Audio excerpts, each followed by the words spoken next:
Good morning, everyone, and welcome to another topic-packed Breakfast with Boom. I'm your host, MrBooMStickXL, and on today's show, not only have I assembled a stellar panel, the topics on tap are big, hot-button issues within the gaming verse. So grab your coffee, take that bacon, egg, and cheese sandwich, and get ready for the best 2 hours of gaming breakfast talk on the YouTube. Now, let me introduce this outstanding panel. First up, we have a gamer not ashamed to say he loves 80s pop culture. Star Wars fan extraordinaire, supreme leader of the secret organization known as the Sesh Empire, multiplayer fanatic, Xbox Game Pass supporter, diehard gamer, and community bad boy. Please welcome So Shady. Hey, thanks, Boom. It is good to be back. As always, good morning, good afternoon, good evening, depending on where you call home on this globe. I can't wait to get into these topics, man. It's going to be a good one.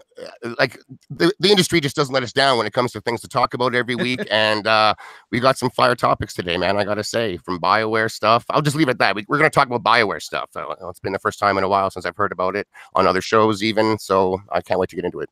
Yeah, it's going to be a lot of fun. It's going to be, like I said, it's going to be a lengthy show, but it's going to be a lot of really good stuff to talk about. Let me introduce the next panel member. You know him as an excellent and caring ambassador to the Xbox community, a gamer who bleeds green when cut, producer of outstanding YouTube content, a gamer who is a fantastic community member and leader, and secretly wants to be called Emperor Zemi. Please welcome Ambassador Zemi. Thank you so much, Boom. And good morning to everyone. We have a ton of just great topics. I cannot wait to hop into them. And yeah, just thank you, Boom, for letting me come on here again. Dude, it's always a pleasure. Like I said, you're a gentleman and a scholar, and I'm glad to have you a part of Breakfast with Boom. It has definitely made the show better. So, like I said, thanks again for being here. Next, we have a gamer not afraid to share his opinion, giver of the five-finger death punch, a division agent who turned down the role in the upcoming film Hobbs and Shaw to finish saving Washington, D.C., proud co-host on the excellent Basement Radio Arcade podcast, and huge BioWare fanboy. Please welcome Slow-Mo Backslap. Nice. I love the intro, Boom. I appreciate that, man. I'm glad to be back. Glad to get into these topics. It looks like I'm joining you guys at a very, very interesting time. So yeah, I can't wait to get into it. Well, I definitely appreciate you being here. It's always great to have you on the show. Of course, love your work. If you guys missed the Basement Radio Arcade podcast this past Wednesday, it was a really fantastic episode. I suggest getting over to them, subbing that channel, and also listening to this Wednesday's show. It was really good. And of course, last and in no least, we have a returning guest who, on occasion, has ruffled some feathers on Twitter. Xbox enthusiast, a gamer who has been in the business for 35 plus years and has experience in tow, offers all who subscribe to his excellent YouTube channel hot gaming news, opinions, and adds some laughter, quality banter, and a few jokes in there, all for the price of free. Please welcome the gaming guru. Thank you. Oh, you're a brilliant man, a wonderful man. Yeah, thank you, everyone. Welcome to the show, and we've got some excellent topics and some banter as well. Yes, hopefully. Definitely. We definitely have some banter. I want to open up the show with the Division 2. Obviously we have a lot of topics to get to, but the reason why I bring up Division 2, yes, the game came out 3 weeks ago.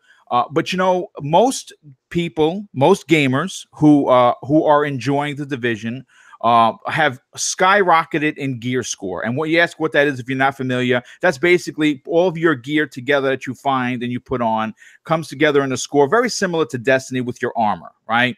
It incorporates the gear that you use, the guns you use, and the tech that you use, and it all makes this gear score. The highest gear score you can get is 450. I'm currently at 320, so I have a lot to go. But why I bring up the Division 2 on today's episode isn't because we already know what the Division 2 is. We know it's a success for Ubisoft and Massive Entertainment. We know that they have answered the calls and hopes and prayers of everyone that was a fan. Everything that was a problem has been addressed, and there's more content in the first half of the game than in some other games. There's no doubt about it. It's limitless stuff that you can do. But we're going to talk about the end game. What happens after you beat the main campaign? Well, I'm going to tell you this right now.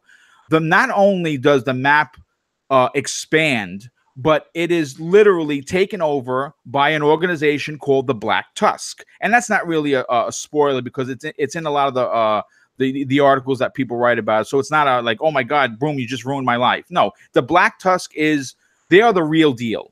You're fighting perps, you're fighting criminals, you're fighting gang members, ex-JTF guys, who have limited skill.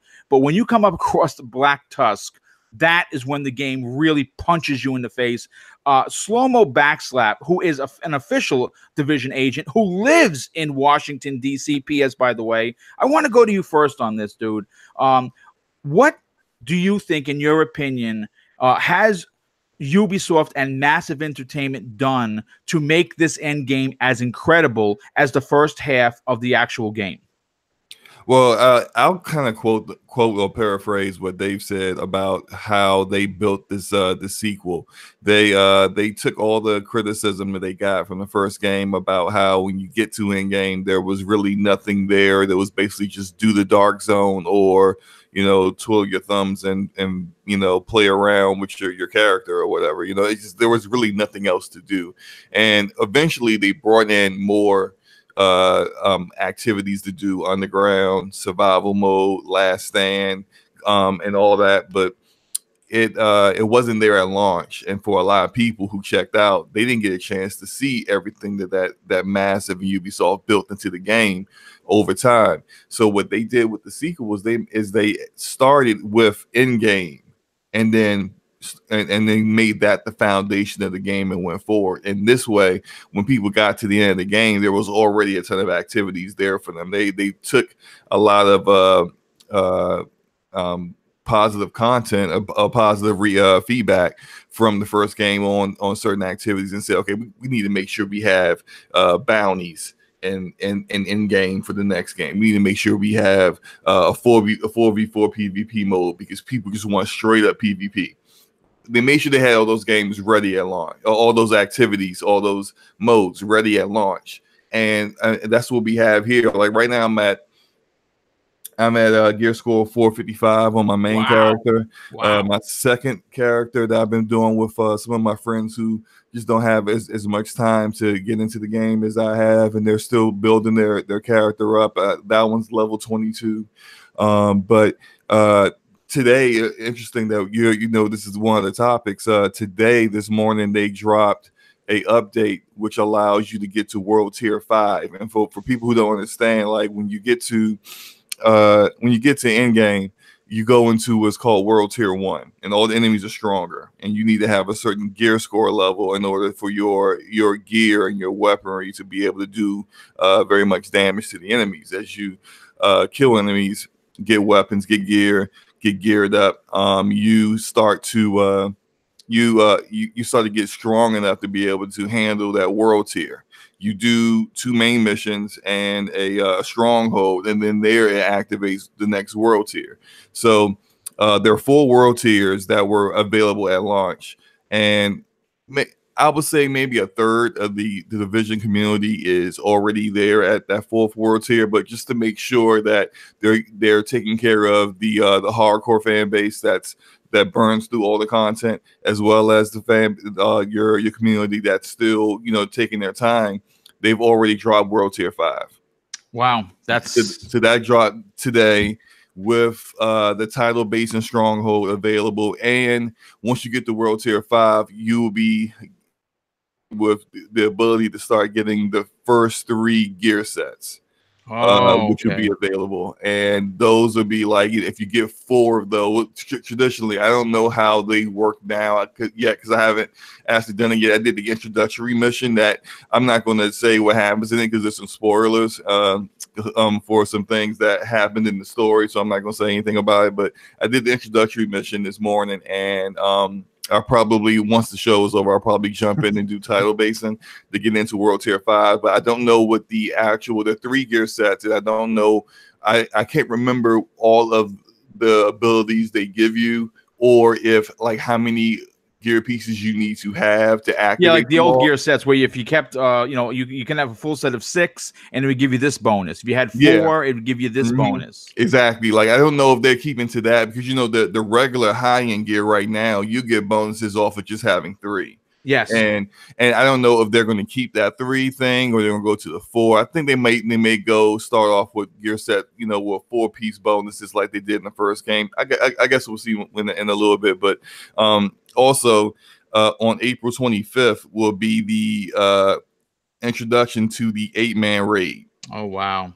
So they're just I mean, literally, I mean, this people may say, oh, Slow-Mo's a Division fanboy, so of course he's going to feel this way. But look, the Division 2 is, I think, probably the best launch for a loot shooter this generation, and in my opinion, probably the best loot shooter that's out right now. And so as a Division 2 fanboy, what do you want out of that 8-man raid, man?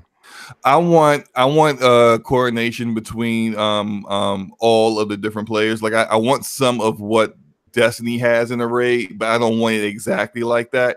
I want it for you to have to be able to split your team up and do different activities at the same time in order to be able to complete your objectives. And I want good loot. Yeah. What about enemies? Like, are you worried that the enemies are going to be too spongy because there's at times 8 guns pointed at them, or maybe they're going to just flood you with tons of enemies? Which would you rather, or a mix of both? I would.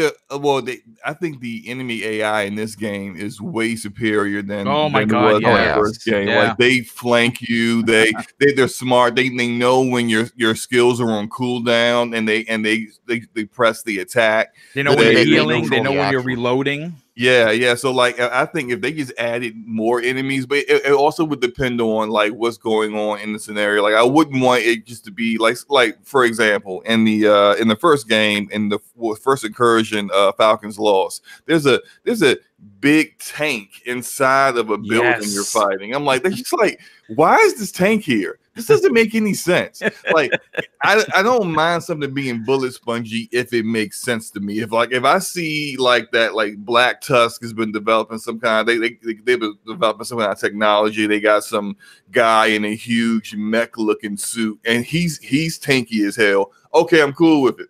It makes sense to me. I mean, they're like advanced, military group. They develop some stuff. Okay.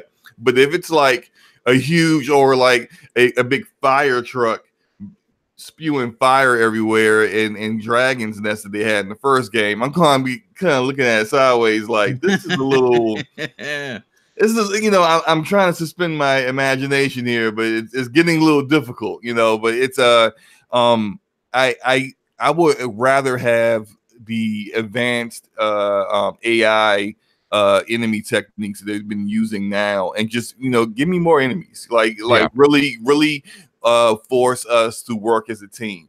Force us to be able to have to like look at different positions. Like you go into an area and you just got completely wiped. Like, you know what? Maybe we shouldn't all be bunkered behind this cover over here. Maybe we should split up. Maybe we should get some guys over here to cover our flank. Maybe we should have some guys on the left side. Maybe figure something, a different strategy out, because that's how that's. I mean, for this kind of game, that's what, when you work and play in co-op, that's what brings like that higher level of enjoyment and really getting to know and the people you're playing with. And even though you may play this with randoms, it's you're going to have some kind of communication going in order to complete it. That's actually going to be the key. I believe that the engine can push like 16 enemy AI on screen at once. It'd be pretty sweet to see like that number in the 8-man raid almost all the time. When you kill 2 or 3, you've got 2 or 3 guys almost running in. Like, you know, when Neo was fighting all those agents in the Matrix, and every time he took a few out, other guys were just spilling in.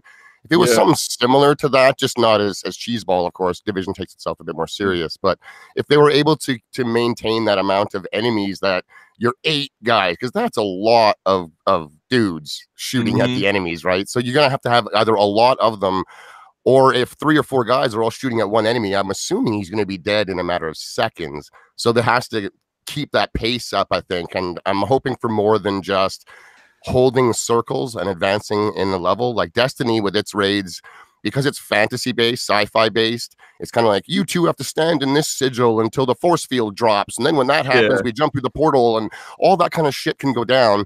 Yet when you're talking about Division, what do you think they're going to be able to do for multiple things to split you guys up? Like, you have to go and kill this guy in a certain time period while these other dudes are hacking through a computer or something.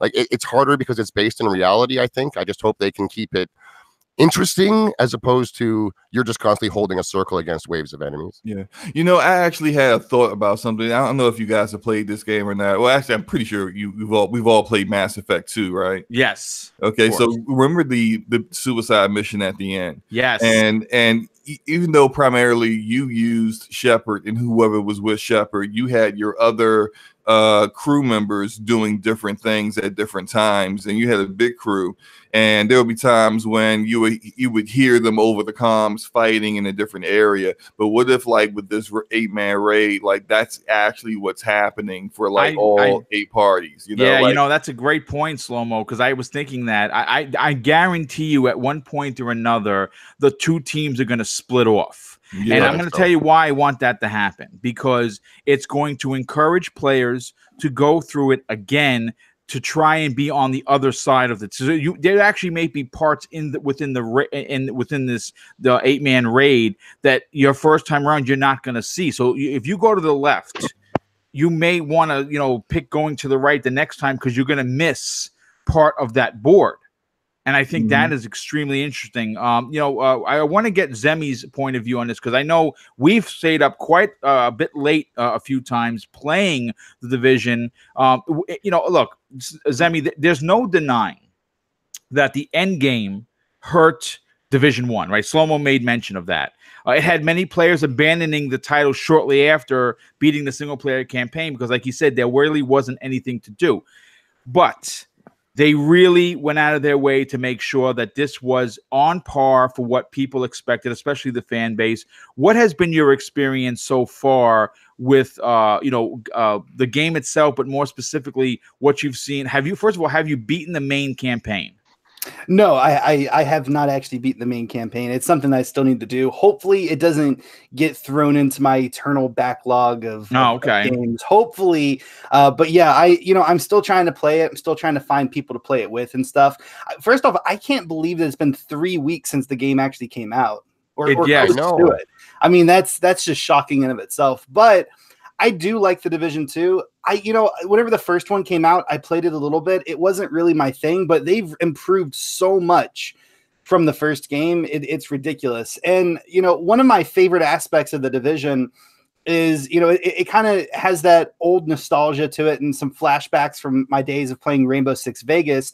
And that, it's very tactical. You have to use cover, otherwise, you're just going to die. And I just really like that, because a lot of games that are coming out nowadays is, kind of like that Call of Duty running and gunning, just blowing everyone to smithereens, where, the Division says, hey, slow down, pay attention to what the enemy's doing, because, they're going to try to flank you. You're going to have to work with your teammates and stuff like that. And so from that point of view, I absolutely love the Division 2. But one thing I think that they really could improve on is, making it not feel so much like a Ubisoft game, right? Because, so here's my thing, right? Assassin's Creed, Far Cry, whatever the Ubisoft game may be, you're always going to capture locations, right? And it's, like they just all seem like the same thing to me. And they do open world, like that's almost all they do outside of For Honor and Rainbow Six, it's almost exclusively open world with Ubisoft. So it's almost kind of comes with the territory, maybe. Yeah, but I mean, I would just like to see, like, more innovation in the gameplay. It's almost like they found what works for them, and it does work, and it's great because they're selling millions of copies of games. But for me as a gamer, I would like to see a little bit more innovation and new gameplay mechanics and stuff like that, instead of just repeating what they already know works. That's probably the biggest thing for me. And then obviously just the variety in gameplay. Making it seem like you're always doing something that matters, I guess. You know what I mean? Because a lot of the Division 2, you're running into a building, you're killing off waves of enemies, you're, capturing a location for, a minute, and then the mission's done. And so I think adding a lot of, a lot more variety into the missions, into the late game is definitely going to be great. Like what you guys are talking about, having the team split off on, these big raids, that sounds absolutely fantastic. Yeah, I mean, well, I'm going to say this. What I understand your point. You run into a building, you have to beat the boss, and you save this building from terrorist whatever. But I think what they've done to keep the player base going is all the stuff that's not missions. The public executions, right? Those are the people that have been kidnapped. These things pop up, the propaganda speakers that you have to stop. I just think that yes, it does fall under the Ubisoft umbrella, if you will, in how they make their open world games. But I have to agree with what So Shady was saying in regards to that's kind of the territory. I mean, yeah, sure, we definitely want variety, but at the same time, open world, I mean, that's really what you're gonna do. I mean, again, it's what Ubisoft is good at. And I think that they have gone unique enough, at least for me. And again, maybe it's a biased opinion because I'm such a big fan. So I'm excited to do these things. But the public executions, the prisoner missions, follow to protect the people bringing food in. They didn't have any of those things in the first division. The world's much more alive this time. Oh, yeah, for sure. Oh, yeah.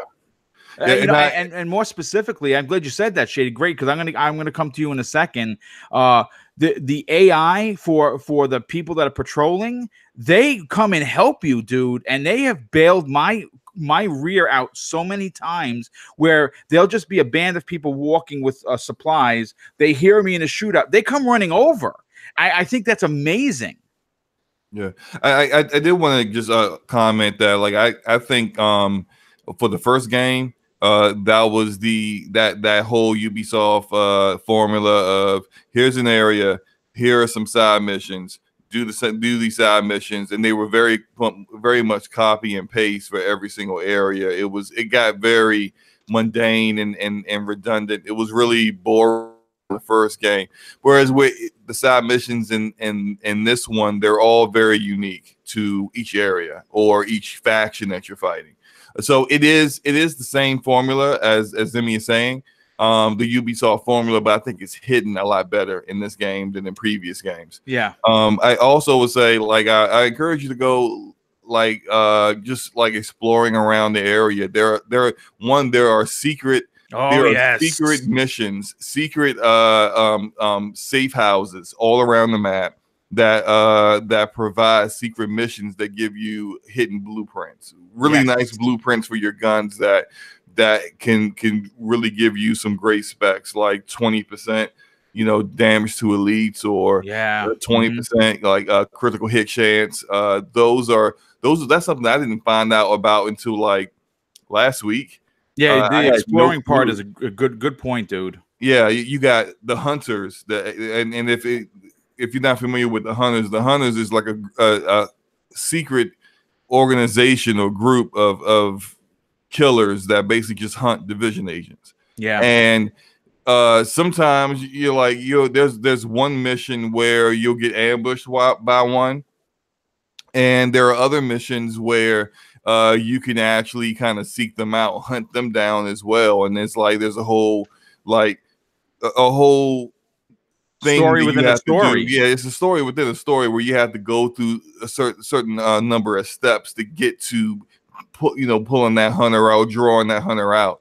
And there's just so much to do in the game that, a lot of times, like in me waiting to get from World Tier 4 to World Tier 5 in the past 2 weeks, I've had something to do every single day that I wasn't really doing the day before. Outside of the Borderlands stuff that popped up this week. I think Borderlands is probably the only thing that can pull me away from Division. Yeah, we're going to talk about Borderlands too, because a lot of people have been playing it and they did a great job. But So Shady, I want to get your opinion on this. I know said go to your last, but you did chime in, so I kind of want to get what you're talking about. I know that you've been really kind of juggling several games, but what you have played so far in the Division, are you encouraged to play through the single player campaign to get to the end game, which continues that single player campaign? Oh yeah, no doubt. I mean, the only reason I haven't played Division is because I know that once I do, it's going to take over my game time. Like looter shooters are like, I love them, and they pull me in super huge. I know Division is going to, but I just have a giant backlog of games that I was getting to. Plus, there was special events and some of my online games like Battlefield and Battlefront 2 that I really wanted to take advantage of. So I didn't end up playing 2 tons of Division like everyone else here. But I've watched a lot of it. My brother and roommates have started playing it a bunch, so I watched some of them. They left me behind, so I'm, lucky enough to be able to play a whole bunch by myself. Not that that's a bad thing. I hear that this game is actually very playable by yourself, and I don't mind that because, as I've said numerous times, Boom, I love messing around with the physics engines. Yes, and I can just shoot the glass in this game for an hour straight. It's incredible. You can just shoot off little chunks bit by bit, and it falls off like legit. It's just so good. The reflections, the water, I love it all, man. So I wait enjoy till you get to the room where it's been dusty and you're walking around and you're leaving footprints. So that kind of stuff. Like when I'm playing alone, I can mess around with that dust for like 10, 15 minutes. And I'm not feeling like I'm making other people wait for me. Whereas when I'm playing with those other people, I just feel like I'm constantly feeling rushed because they might not be as into the dust as I am.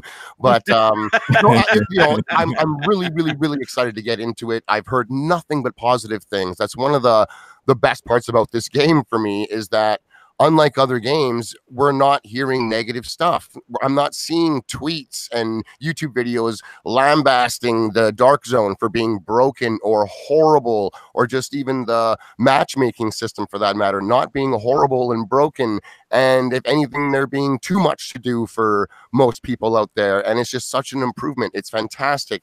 They're very open and transparent about the future plans of this game, what that free content is going to be, when it's coming out.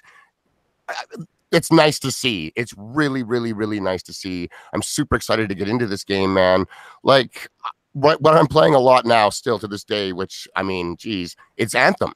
I still play Anthem every day. Yeah. I do the dailies and stuff like that. But my God, I know that in comparison, it is so light on content, but I just love the game loop. I really do. It's fantastic. Like Anthem, nothing wrong with loving the game. And we have a great, we have a really big Bioware topic to talk about. That's right. Like I found that Anthem uses its loot almost like a carrot on a stick. You're almost never going to get the loot you're trying to get. You sit there and play the same thing, trying to get that one legendary that's going to up you, and you do it so much, and maybe, right? Whereas Division 2 used like a breadcrumb method where every corner you turn is more loot. I mean, it's not all amazing, of course, but you are drip fed usable loot at such a constant rate that it feels satisfying no matter what you're up to. If you're just out there doing world events, if you're just doing story missions, if you're helping out your home base stuff, you're always getting something. And within, I'd say 20 minutes, half an hour at the most, you're getting usable things that upgrade your character in some like decent way. It's nice to see, man. And then it really took advantage of the X. This game, it looks fucking. Oh, excuse me. It looks absolutely gorgeous. Right. So I apologize. It looks gorgeous. Like it emphasized on the gorgeous. It's beautiful, absolutely beautiful. The HDR is nice for those people that have Dolby Atmos. It sounds beautiful as well. I really like that technology.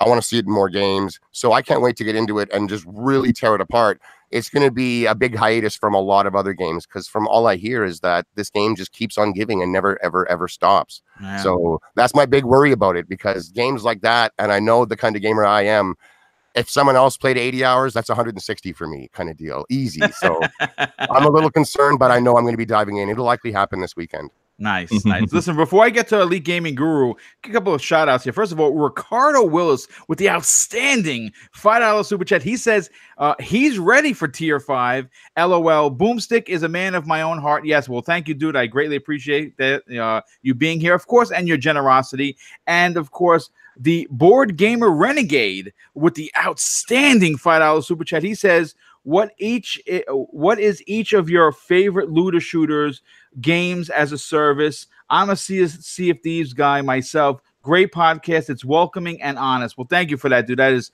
extremely kind of you. And Errol Chana, thank you so much, dude, with the outstanding $2 super chat. That is greatly appreciated. You know what? Before I answer that question, I just want to get Gaming Guru's opinion. What is your opinion on Division 2? Have you been playing? Have you beaten the single player campaign? And are you impressed with what Ubisoft and Massive have brought to the table over the original? Yes, I'm going to mimic what Shady said. I've not played it yet, and I played the first one, and it just didn't wasn't my bag. Didn't tickle me, so I couldn't really get into it. I just thought it was a bit dry and a lot of running, and it just didn't seem to go anywhere for me. Okay, that's why I do love the looter shooters. I love Anthem because I love sort of the originality of Anthem, something different. You can fly, and there's all something special to it. But you're selling this game more and more to me. I've got Mask that's begging me to get it, and it does sound I got to tell you, I think that if you buy it, it is so different and 10 times better than the original, dude. But as you said, there's so many games dropping at the moment. It's just so hard to squeeze and win. And I love the idea of the 8-man raid. Sounds great. I think that's what the first one was missing from the get-go. And to touch on what you guys were saying, what would be great if you had a big, massive skyscraper, like imagine the film The Raid, where you got to just go up it and you're just being hit dude, that's great. That's a great point. Every few levels, you have an area where you got to hold, but you got to maintain and hold it throughout the whole thing. So that means you're gonna have to eventually break off and separate for someone to hold one floor while the others go up to the next floors and next floors. If they've done something like that, it'd be really hard, really challenging. So they actually eventually hold the whole building at once. It'd be sweet. That actually was a great idea. You should maybe pass that information along to Massive, because they might hire you, dude. I could see them doing something like that, but in the reverse, instead of a skyscraper, it would be like the Pentagon. And, Pentagon is like levels and levels and levels underground. So it'd be like the opposite. Like you got to take back the Pentagon from Black Tusk, and that's your 8-man raid, where like they actually have used the defenses of the Pentagon against you. That'd be sick. Yeah, that'd be great. I'm not saying that's what it is. If it is that, look, I'm not an actual Ubisoft employee. That was just wild. I don't know about you guys. I love tearing guys up in like offices and stuff, and the bullets are ripping through all the PCs, papers flying. And, I just staplers love are falling over. It's so good. It's one of my favorite environments in a game to walk through and chop down enemies. Man, is in like office scenarios and stuff. It's just wicked. Like you said, there's debris and stuff everywhere. Lots of little nooks and crannies and rooms for guys to hide in and fight in. And it's all familiar looking stuff. So you're just like, oh my God, look at him, the way he's slumped over the water cooler. Like I enjoy it. That would be wicked if it ever came to be. See, I loved all that about the first one, but the only thing that put me off was just the running, just the continual running through the cars, and it's just running and running and running and running. And that's what you do a lot of running in 2. I'm not going to sit here and lie to you, but you can fast travel, so that definitely makes the running a lot easier. And you can fast travel to control points. Yes, as well. That's great point. Yes, the thing is, I'm one of these people that don't like fast traveling. I always think it takes away from the game a bit. Am I the only one? Yeah, no, I sort see of weird on the immersion, if you will. I don't fast travel in games much myself. I agree. Something else I found weird. Isn't the timeline of Division 2? It's something like 7 months after the initial outbreak in New York. Yes, it's somewhere around there, 6 or 7 months after the original. It's 7 months, and we know that the virus didn't get to DC at the same time as it was happening in New York. So if it was a few months later, how is the city that overgrown and wild in like half a year of people not doing stuff. Like we don't mow our streets and stuff now. So all of a sudden we stop driving on them and 5 months goes by and you've got waist high grass. It looks like it's been a few years to me. Yeah, it does. It does have like you see some buildings that have like, you know, like I forgot what that's called. It's not really grass, but it's like vegetation, like weeds. Weeds like growing. I'm like, that shit. I'm not like a couple years instead of like 8 months or so. That's been.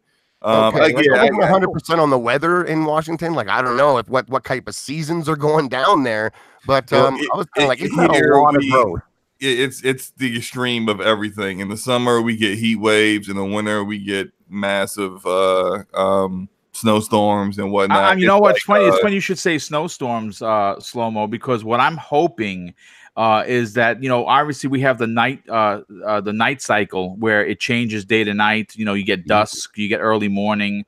There's the rain is bananas in this game, where you hear it hitting off of the car, making that pinging noise. You know, like what you hear when it's really, you know, off the metal. I'm hoping that somewhere down the line, that when we get back into winter later on in the fall of 2019, they kind of change that to snow.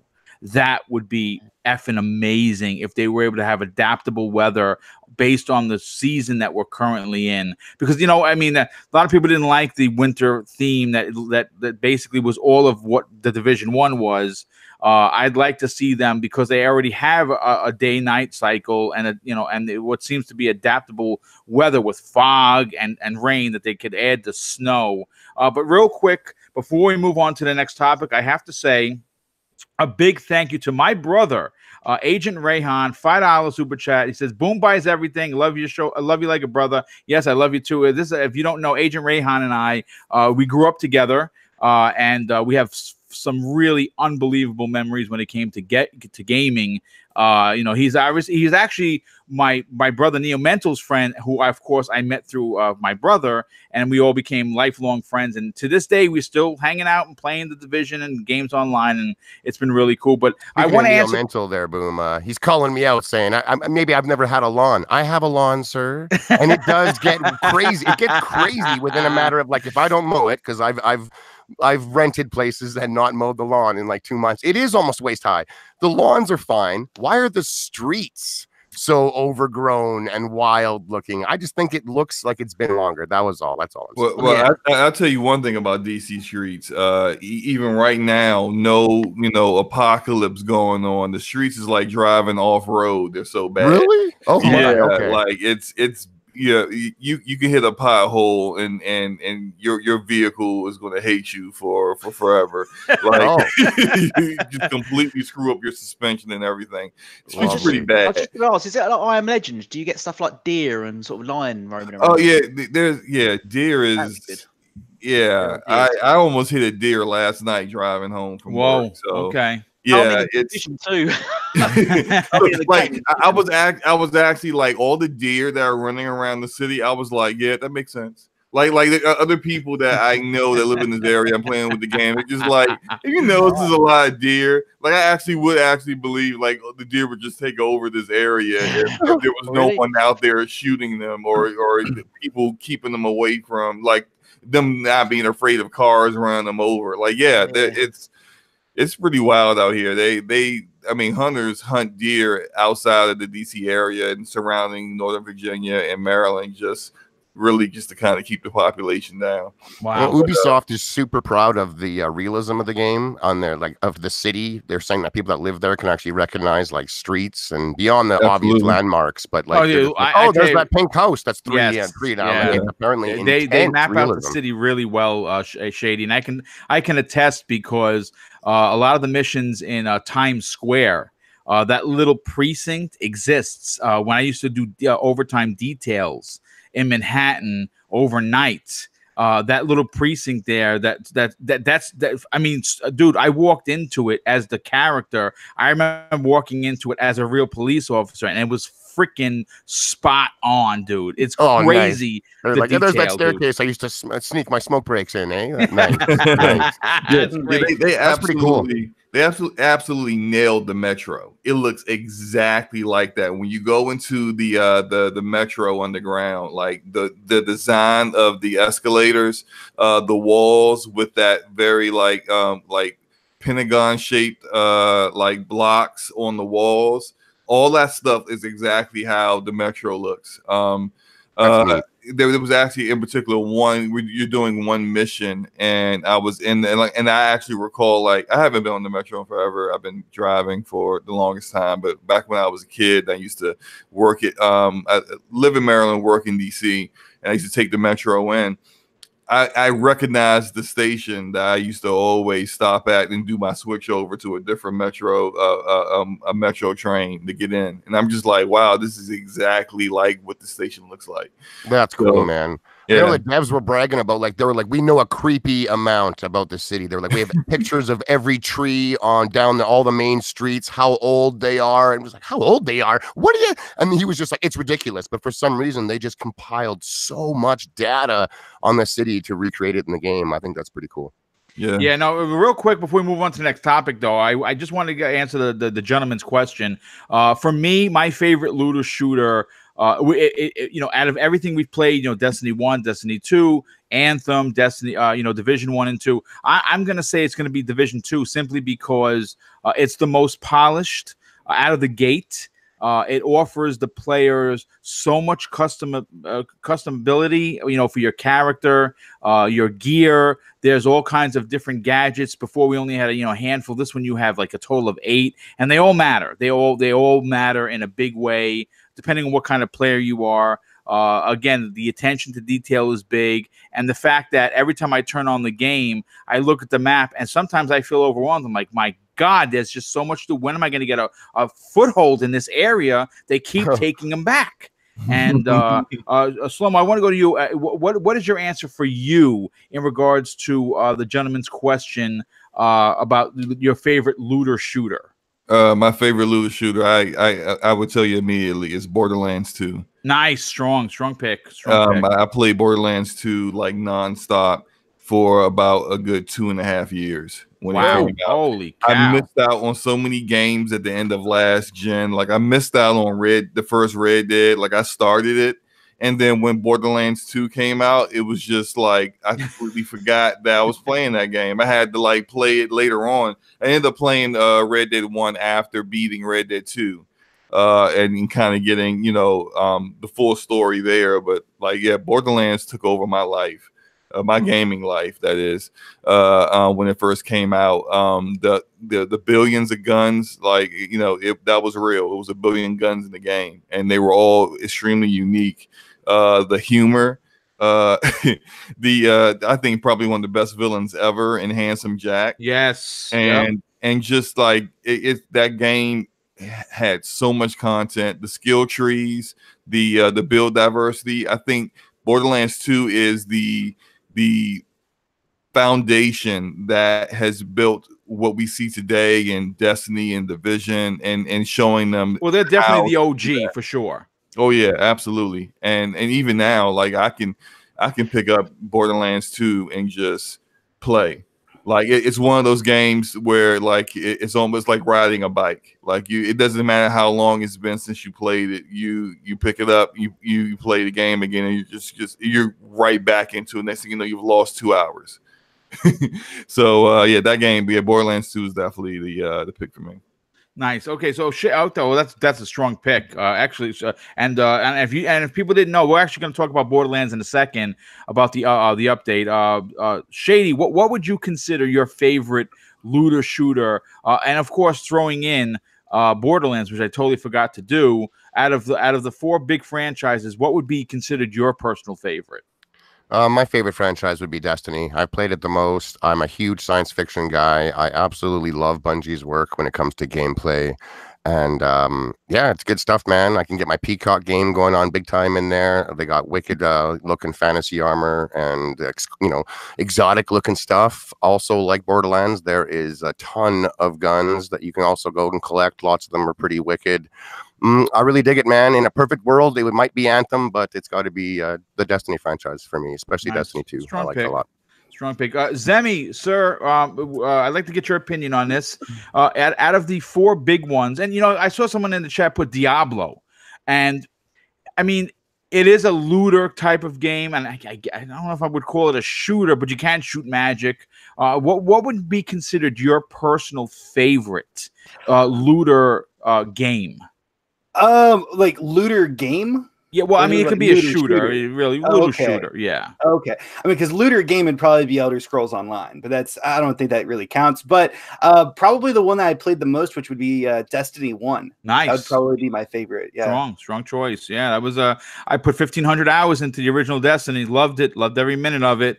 And that game obviously had its issues, and then the Taken King came over, and man, they really knocked it out of the park. And Elite Gaming Guru, my friend, I want to get your final opinion on this. What would be your personal favorite looter shooter?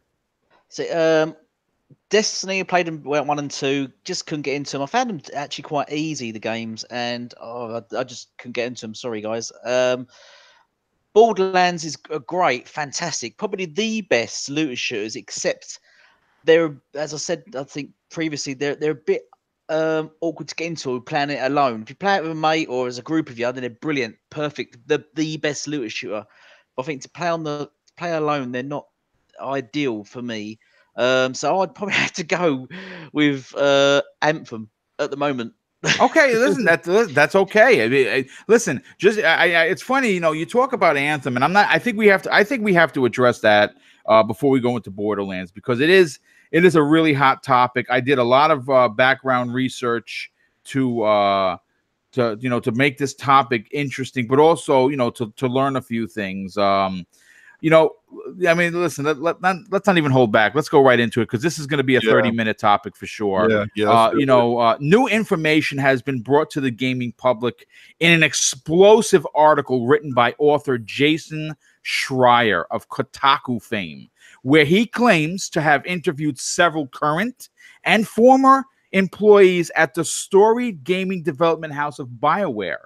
And it appears based on the article that I read, there were lots of civil unrest during the making of not only Mass Effect Andromeda, which explains a lot, but the very troubled Anthem, which just released on February 22nd of 2019.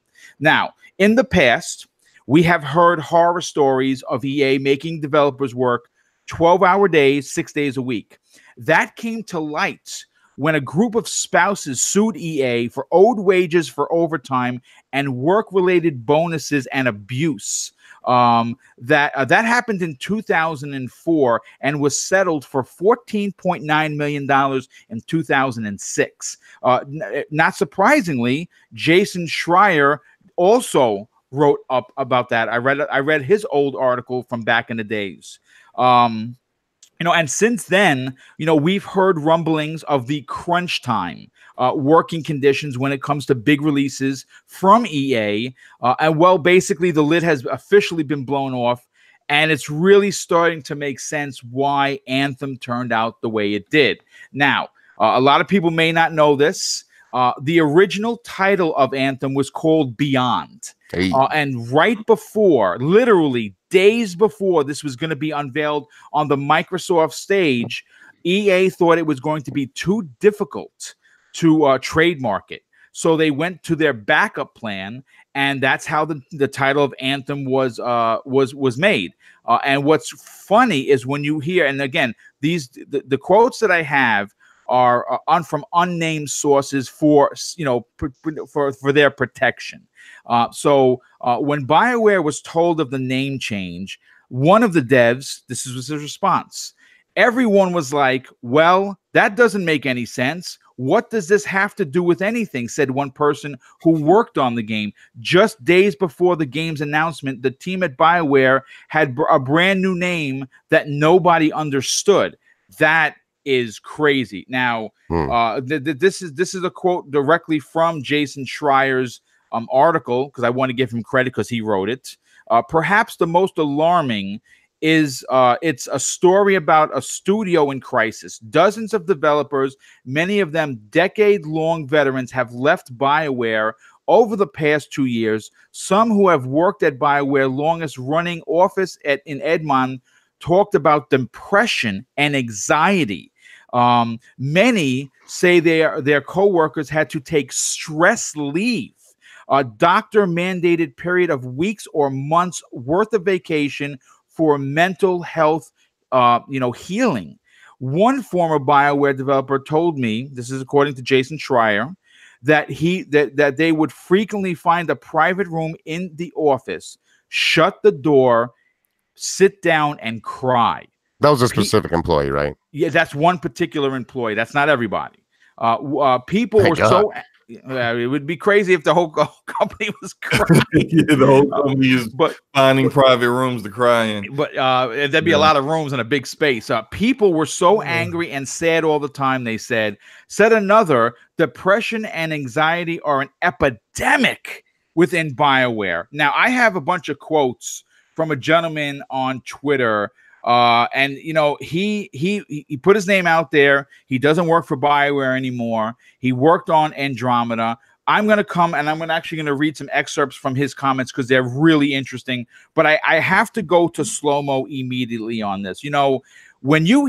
First of all, when you talk about EA and you talk about Activision, right? They're the bad guys of the industry. We know that they're money hungry, but I want to take Activision out. I want to just focus on EA.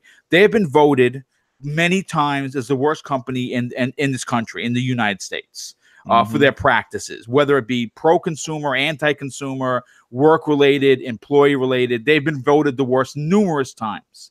And Anthem was supposed to be this destiny killer, right? The killer of destiny. And it turns out that, again, there are a lot of people, especially on this panel, especially that are in the chat right now, that really enjoy the game, had a lot of fun doing it. And that's freaking awesome. But it also explains why there's been so many things lacking, so many issues with the game. What are your takes from this explosive article? Well, first I want to say that, as a fan of BioWare and them making probably some of my favorite games of my lifetime, that it has me sad after finishing reading that article, and then the blowback from that from the BioWare blog, and then Casey Hudson's statement that came out after that, and then also have angry at like how they allowed it to get to this. Yes, and great point. And I have to say that EA, I still blame EA some for how this has turned out. Period. Okay. Like I think they bear some responsibility for forcing their developers to use the Frostbite engine, and it's like they're trying to make the Frostbite engine like Unreal, like they're trying to do what Epic has done with Unreal, but what they didn't quite understand, because these are pretty much executives making decisions that they don't quite understand because they're not really gamers, or they don't really understand gaming in general, is that Frostbite was designed and developed by DICE to do first-person shooters, specifically just Battlefield and maybe Battlefront. Okay, that's what Frostbite was supposed to be made for. Epic made the Unreal Engine have to do Gears of War, but also to market it to other developers and other publishers. So they already had like a game plan for Unreal. We use this game as our showcase. We use Gears as our showcase back then, and then it's like, hey, if you want your games to look like this, license our engine. And then they also had tools set up. They had the engine in a certain way where like it was some things were self-explanatory, some things were labeled in a certain way. If you get into the code, you can see that things were annotated in the code, like you use this for this and that for that. These are things that Frostbite doesn't have because DICE made it for them. They didn't make it for someone else who doesn't work there to figure out how to use it. Yep. So all that said, EA comes and they're like, yeah, you gotta use Frostbite from now on, to a developer that has been using either their own proprietary engines like Eclipse or Unreal for its entire 20-year existence. It's just you can't make those kind of changes and not expect people to have issues with it, especially when the engine, as I think one of the developers that you mentioned, I think his name is Manveer. Yeah, yes, Manveer Hair. He worked on Mass Effect Andromeda. He called it the shittiest engine in existence. Yes. Like, that's pretty harsh, like it's pretty harsh words. Like, when you have an engine so bad that to do something basic like a loot drops in Anthem and you can't see what that loot is immediately. You have to wait until the mission is over. That's because Frostbite can't do that. That's basic stuff that we got in Borderlands 1. Yeah, hello. Like, that's basic stuff from 2007. 12, right? Easily be able to do. You can't change your loadout at any given time. You can only do it in the Forge. This is because Frostbite just is incapable of allowing them to do things on. No, that part's incorrect. You can change your loadout anytime you want during Star Wars or Battlefield, anytime during the match, in between matches. So that's just a Bioware not taking advantage of a thing. Well, Shady, this is what I mean by that. Is that the engine is just a collection of tools, and so in Battlefront you can do those things because DICE built that out. But at the time where Frostbite was back then, those tools didn't exist. And if you look at the article, BioWare had multiple times they were trying to reach out to DICE to get help with certain things. And it's laid out how EA had this process of, like, depending on how much revenue they expect your game to make, to determine your order when you got help and whatnot. Yeah, because every single dev studio at EA uses Frostbite now. So when they're all looking for help with this basically engine that has been, like you said, built for a first-person game by a bunch of native-speaking Swedish people. So it's just weirdly labeled, like you also brought up.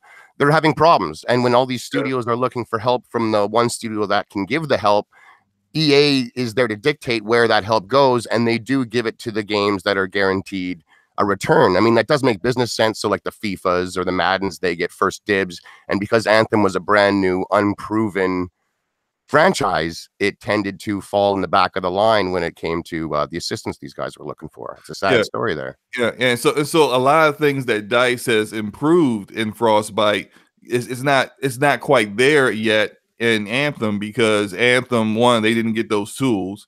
They still were basically working on basic Frostbite from the very beginning. And if you look at, and then there are even the parts where the leadership team for Anthem made decisions where, even though the Montreal studio that was doing Andromeda had built out some tools like for facial animations, things like that, although that stuff wasn't that great, and they already said, we're not going to do that, we're going to do mocap. But the Dragon Age team had done a lot of work as well. In particular, things like switching out your loot on the fly, switching out your loadout on the fly, which you can do in Dragon Age Inquisition. But they refused to take any of the tools that were developed by them through in Frostbite to use in Anthem. That's on BioWare. I'm not blaming EA for that. That's strictly on BioWare for you have the ability to improve your game based off of tools that your company has created, but you just outright refuse to do that because you have this notion that this game has to be completely different than anything you've done before. It's just really problematic decision making that doesn't quite make any sense to me. But Slow-Mo, I just before you continue, you're a huge fan of the company. Mm-hmm. And you mentioned a bunch of names on the Basement Radio Arcade podcast on Wednesday that I love BioWare. I just didn't know a lot of the names you're talking about. Do you account the problems that are going on at this so-called, and it's a storied developer. Let's not make no mistake about it. BioWare is an amazing company, or some people would consider was an amazing company. Do you think that the amount of talent, especially the veteran talent that has left over the last couple of years, are why they're in this position? Yeah, I think some of their issues internally with leadership, with people not being heard, and some of their efforts and some of their work that they've done not being recognized for what it is the reason why people left. You got Drew Karpyshyn left last year. He left last year. Drew Karpyshyn wrote lead writer Knights of the Old Republic, lead writer for Mass Effect 1, 2, and the majority of 3. This guy, amazing work that he's done in this industry. Out the door. David Gator was made. David freaking Gator has written 3 novels in the Dragon Age series, wrote all the lore for Dragon Age, lead writer for all the Dragon Age games, was added onto the Anthem team back when it was still called Dylan, and it's still called Project Dylan, and was pretty much disrespected by the people who were on the team because they're like, oh, the story you're writing sounds kind of like Dragon Age. Like, how is that an insult? Like, at the time, like, name a bad Dragon Age story. I know they wanted to do something different at the studio. I think that was why they were a bit upset that it was just hitting the same tones in a sci-fi world instead of a fantasy world. Yeah, but I would say that whatever David Gator was going to write, I would have preferred over what we got. Yeah, it's possible. I would have preferred that over what we had. And then here's something that I always say, whether it's like in gaming or it's in my own work environment. If you have a criticism, like, don't just have a criticism, have a solution. Yeah.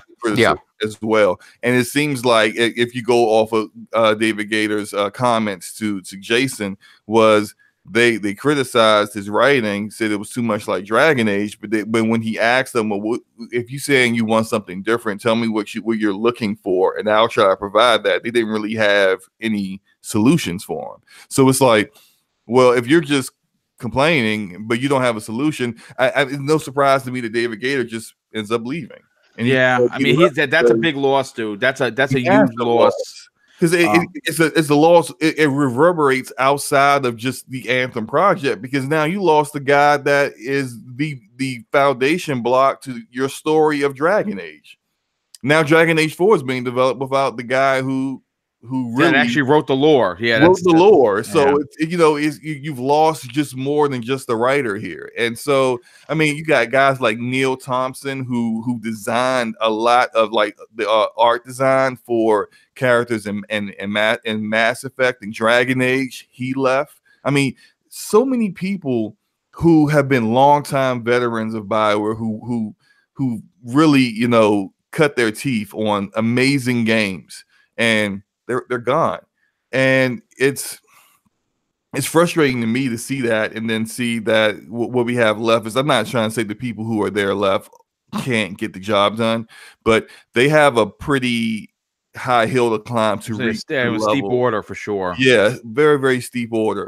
And just the fact that this game was in development and in pre-production for 4.5 years before finally becoming a loot shooter, and really only getting 18 months of development. And who knows what would have happened with this game if Casey Hudson didn't become general manager. Oh God, yeah. No, without Casey Hudson, this might be 10 times worse off. Yeah, if Casey Hudson didn't move Mark Dara off of Dragon Age and put him as the executive producer for Anthem, this game probably would have never been finished.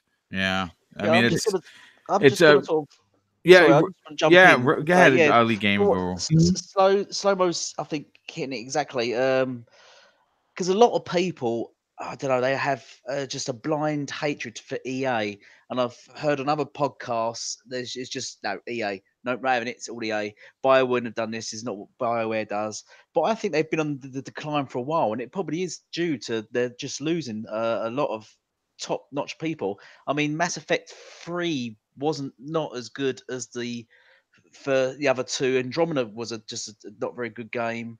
And then we've had Anthem, which, I don't know, it just seems like a complete mess and shambles, the whole thing. The more and more you read of it, you think, what's going on there? I understand EA publish it and have some kind of sort of control of it, but ultimately they're funding a game which they need to get put out. And if Bioware not do it, EA are going to have to just push them along. And that's how I see. That's the only way EA have any fault in this, is that they probably said, "Look, guys, this game's got to go out. What are you doing?" And just sort of nudged it along. And that's I see a lot of that could be why the game we got. Real quick before I move on to the next panel member, Philly Eagle with the awesome $2 super chat. He says, and this is funny, Frostbite is garbage as an engine and as a symptom. So yes, that's a funny one, dude. I like that. That's really good. And Scrub Nurse, thank you so much for the outstanding $5 super chat. They say this whole story is sad, but glad this got out to the public. Maybe it will put pressure on companies and developers to do better. Great show, guys. Thank you so much for that. It's greatly appreciated. Before you move on, can I say just real quick? Sure. Go ahead. One, I thought that the original vision of Anthem, Project Dylan, that Casey Hudson and his small team had came up with back in 2012, I would have really loved to play that game. And if you guys have saw the description of it in the article, it was basically supposed to be a survival game. Yes. Not a loot shooter, but a survival game that had like the difficulty of Dark Souls, but like the scale and like the scale of the kind of villains you see in Shadows of the Colossus and the survival elements of like Darkest Dungeon. And I'm like, man, that would have been that sounds like a totally different game, boy. I tell you for sure. Different game, a totally different kind of game that you would play. And when I first saw that, I was like, wow, like that. I see why they were so excited about it, internally in house. And but the fact that we didn't get that, like it's a bit disappointing.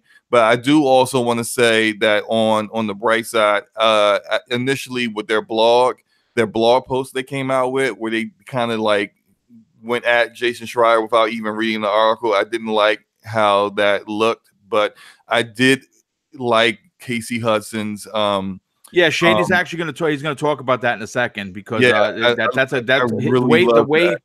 way Casey Hudson responded, and like I said, Shady, we're going to get into that in a second, was the right way. The first way was basically just deflecting it. Like, how dare you write something against us? We're BioWare. Shame on you.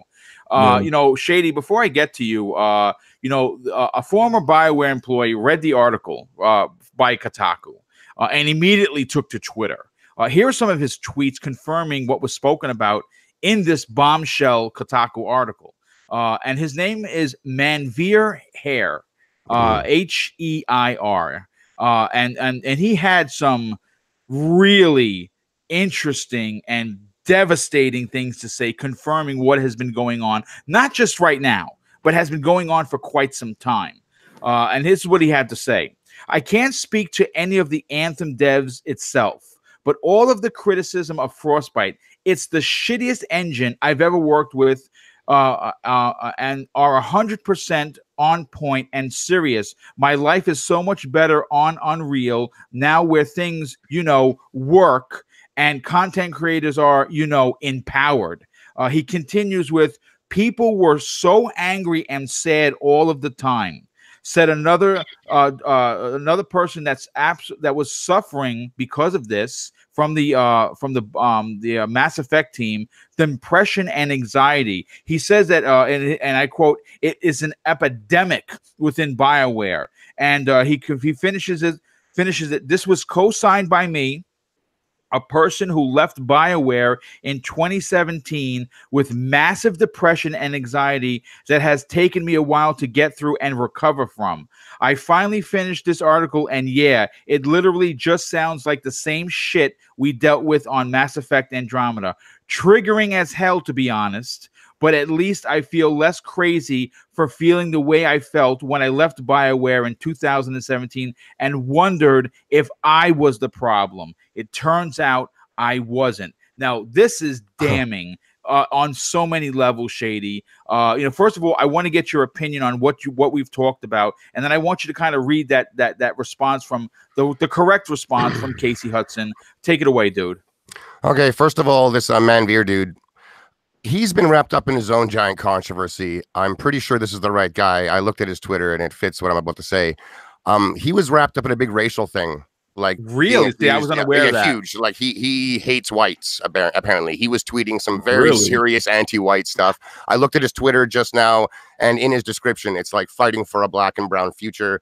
Whatever, right? Like, it doesn't, whatever. I just don't know if he's the best example, and he might have a beef with the company, because I know he had his own controversy regarding something that's very sensitive in today's culture. So, there's that. He worked in Montreal then. He worked in Bioware Montreal, right? I'm not sure where it was that he actually worked, but I remember just hearing a lot of stuff about this guy and what he was saying on Twitter years ago. And the stuff he was saying on Twitter, some of it was pretty savage. If you replaced white with any other race, it would not be stood for at all. It just was said. And I'm pretty sure this is the guy. So, I mean, he had a bad time at BioWare. That's unfortunate. The word is a lot of people are having a bad time at BioWare, including that employee crying themselves to sleep on a huge pillow in the closet. That's rough, like really rough. I'm with you, Slow-Mo. I don't blame EA on this one, almost at all. It's EA's fault on the fact that they trusted BioWare as much as they did. That's really the big fault here.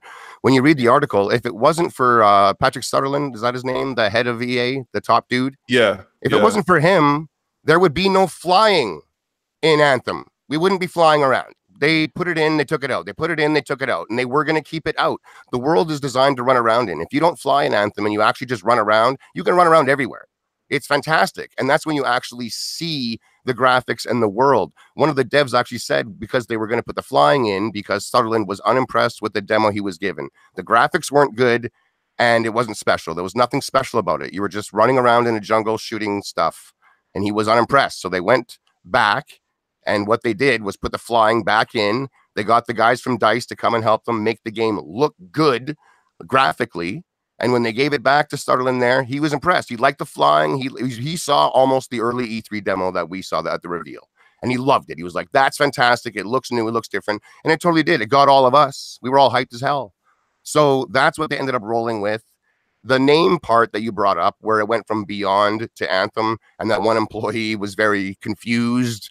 I mean, the reason they gave it was called Beyond was because you go out and you fight beyond the wall. I mean, that is so loosely defined. Big deal. These companies are hundreds of people. They all don't know the ins and out of the lore. In today's world, spoilers are insane, so they don't tell them all. They just tell the guy to go and design plants. You design plants. Go and design this. Go and design an enemy type. You write the lore for a bug species that doesn't, like, they don't know it all. It's very boxed off to a few people that know that type of lore because they don't want it all out. It tends to change, a lot of it last minute. So that part of the story, I just kind of shook my head at and didn't pay any attention to.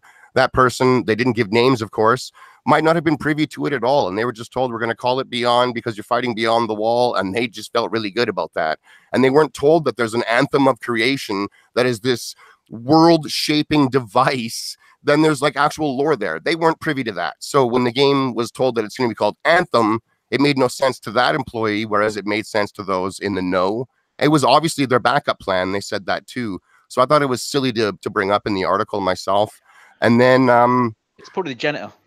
Like, what else called? And then it was like, it's just BioWare, the community of BioWare, the internal politics there. They infight with each other's studios. They don't work together. BioWare Austin doesn't jive very well with BioWare Edmonton. They were coming to them when they were helping big time, and they were saying, look, we made Star Wars Old Republic MMO big time when you're playing with other people, and at the same time having big time story. And there's huge problems here, and Anthem reeks of those problems. It's fun to go out and play cooperative, but then when you go back to Tarsus, and I've got literally 25 minutes of conversations to go through, what are my other buddies in my party supposed to do?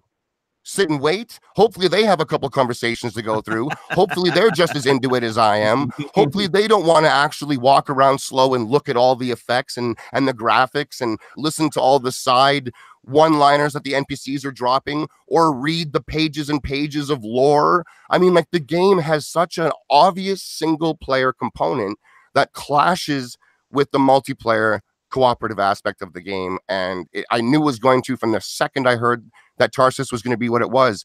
I mean, they have the same issue in any looter, really. When we all go to the tower in Destiny, if I'm already geared up, ready to go, and I got no reason to go to the tower, but my buddy needs to go and visit every single guy and compare stats and check out this and break down that. And it's 20 minutes of me just waiting. I mean, I can walk around at least and look at stuff, and I can go and follow him and troll his character, whatever. We're in the same world, whereas Tarsus, we're not. So the Austin branch came to them and said, we have obvious issues brought up here that it's going to clash. We have ways we can maybe fix this and address it. And they were told, no, we don't care. Destiny was also a foul word around the Anthem development. You don't say Destiny. And for a game that was known, they didn't give the name themselves as the Destiny Killer. They just became known as that.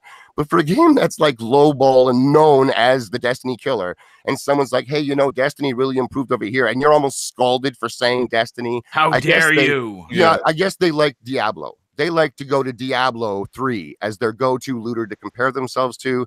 I mean, even if they were doing that, they failed big time in that aspect. Don't get me wrong. I love Anthem. I play it every day. I love the game loop. The graphics are gorgeous. The engine, the Frostbite engine, is another massive unfortunate thing that is now being forced on all of EA studios in the hopes that because they're all using that studio or that one engine, they'll all have the same knowledge, be able to help each other. Like in an ideal world, it would have worked great. But because the engine was so specifically made to do Battlefield, which it does amazing, like it's a good engine, but it's built by people who speak a foreign language as a native tongue for their game. And it's now being used by studios around the world, which is why they're having issues. And why is this labeled as that? Why do they call this? Like, it's just non-standard and was built for something not like a third-person shooter. That was the issue with Amy Hennig's Star Wars game. She came out and said one of the big reasons it was canceled was they kept having tech issues trying to get this third-person world to work, because the third-person camera wasn't a standard thing. Frostbite engine. That's right. The third-person camera isn't standard in Frostbite. I mean, you see it in a vehicle. That's it when you're in Frostbite in Battlefield and stuff.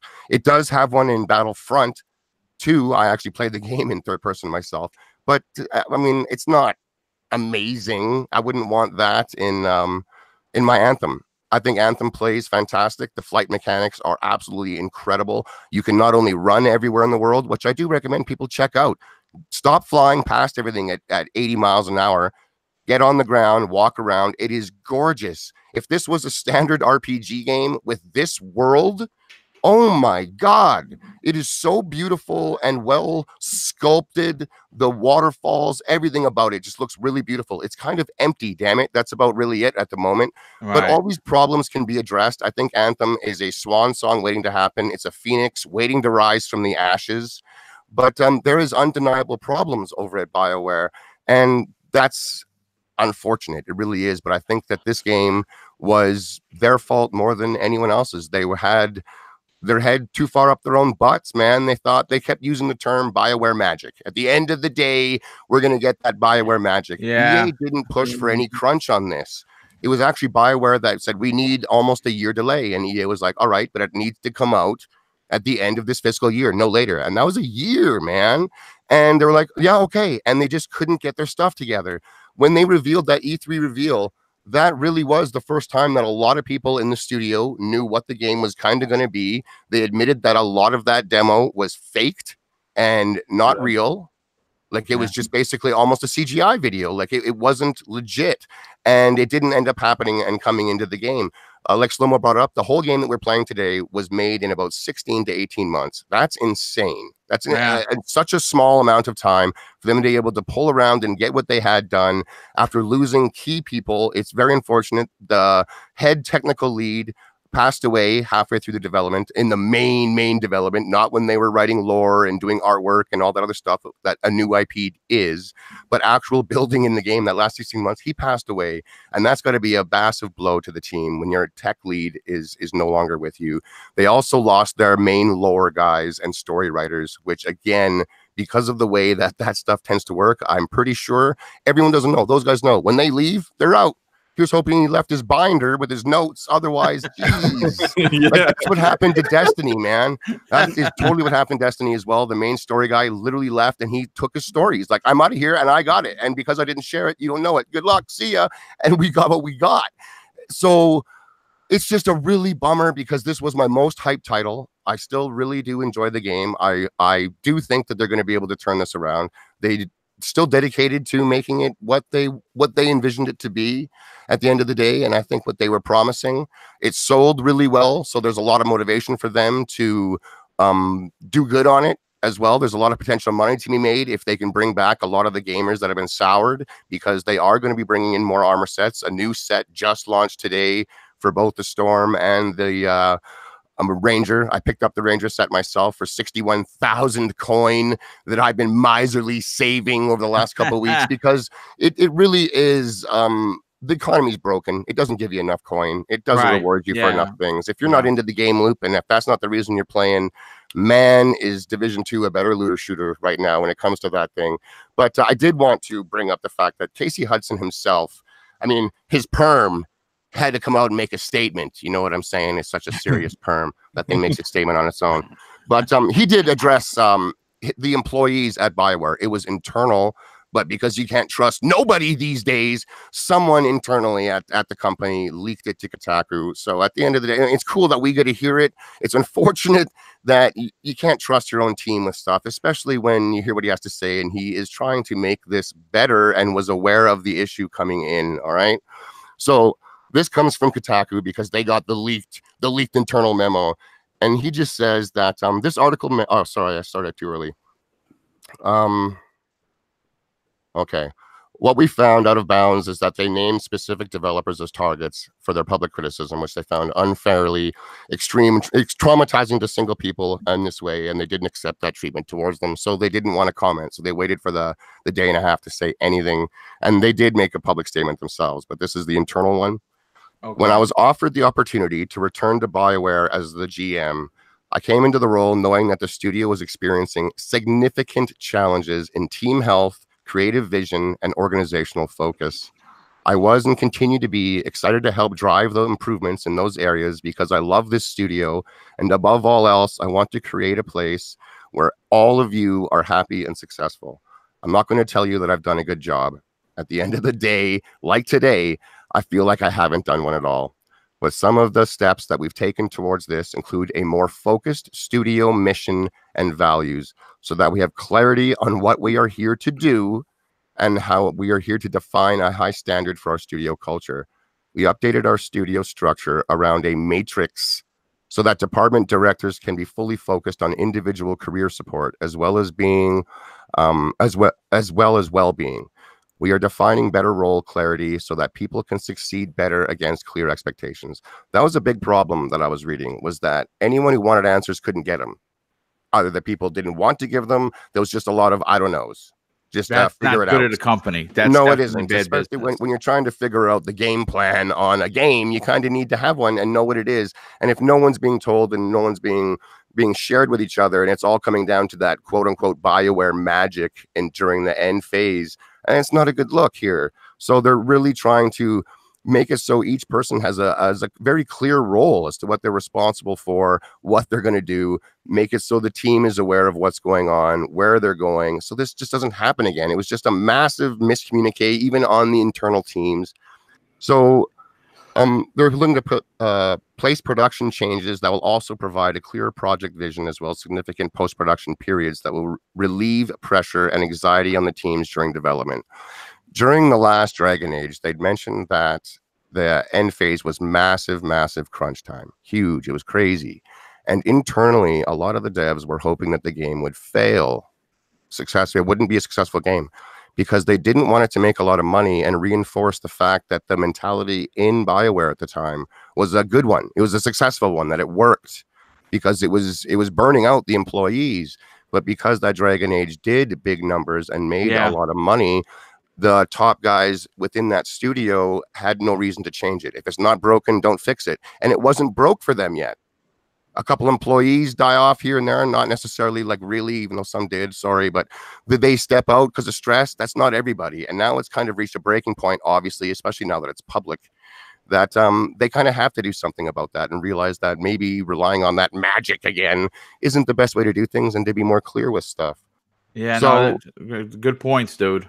And then he just says, if you'd like to, talk with him in person, you can get in touch. Of course, this is talking to his internal employees again. We weren't supposed to see any of this. So he also says he's committed to getting everyone there to a place where they're delivering on the highest expectations for fellow Bioware, future Bioware games through the work environment that's among the very best in the world. And with your help, they can get you there.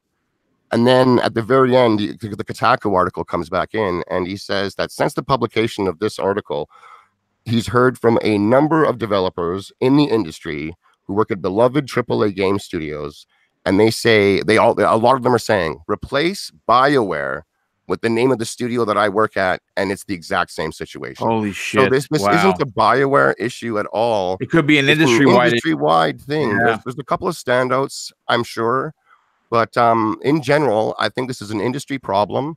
And I think one of the reasons for that is that the video game industry is absolutely exploded in popularity and the amount of money that it is making, Shady. like staggering amount of money being made now. It's the biggest money in entertainment, bigger than Hollywood. So that has happened in a very short time. And growth can generally be pretty painful a lot, especially in business, especially at a pace like this. And the pressure to get things done fast and all the time and not looking at problems when they need to be addressed, I think can be easily overlooked because the amount of money that's on the line is staggering. It's absolutely staggering. And I think that blinds a lot of people. So hopefully over time, this will all be addressed industry-wide. This being public certainly helps. And I think it's put a lot of devs, other studios on notice. They don't want their employees coming out and leaking similar situations, of course. So I hope that we see something improve in the industry. I mean, at the end of the day, these are the people that make my form of entertainment a reality. This is the greatest thing for me since existence. And I would like to think that those artists and those people that go through all this don't have to make it so it's not so harsh on them. It's brutal. I don't want to feel guilty playing these games, Yeah. So, I mean, that's kind of that. At the end of the day, they are aware of the problem. They say they're fixing it. We'll have to wait and see. And hopefully we start hearing some good news from these employees instead of horror stories, man. Yeah, no, well, definitely. That's good. First of all, thanks for reading that excerpt from Casey Hudson. That was big. I didn't have that in the notes. I'm glad you mentioned that. Real quick, Zemi, I want to get your opinion on this.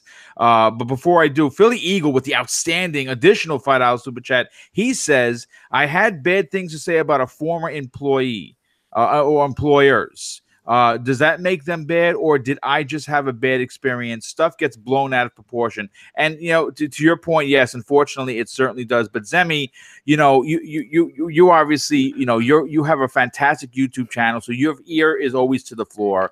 Hearing what's going on at BioWare, hearing how Casey Hudson has responded to the article, what are your takeaways from what he had to say?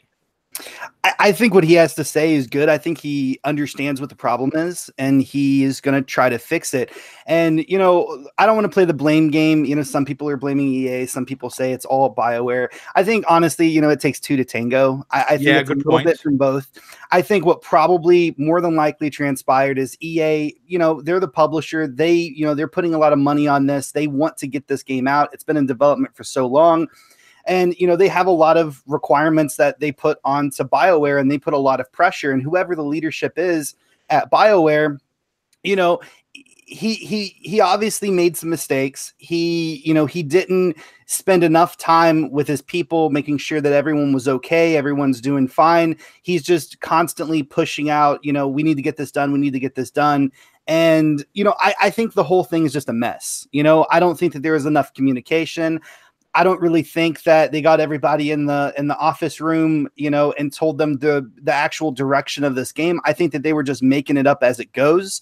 And whenever you have all these different departments, everyone needs to be on board, and it doesn't sound like everyone was on board. So I think going forward, I think you said Casey Hudson. Yes. Is he the leader at BioWare, I'm guessing? Yes, he's general manager. I think it's fantastic to hear the news that he understands the problem. Hopefully he will act on it and he will make the changes. Hopefully, going forward, we see a better BioWare than we have here in the past few years. But yeah, I mean, I think that's ultimately what it comes down to is just a lack of communication, a lack of teamwork, no direction, people running around with their heads cut off, not knowing where to go. And, ultimately, I really hope that Casey Hudson can go in and fix it.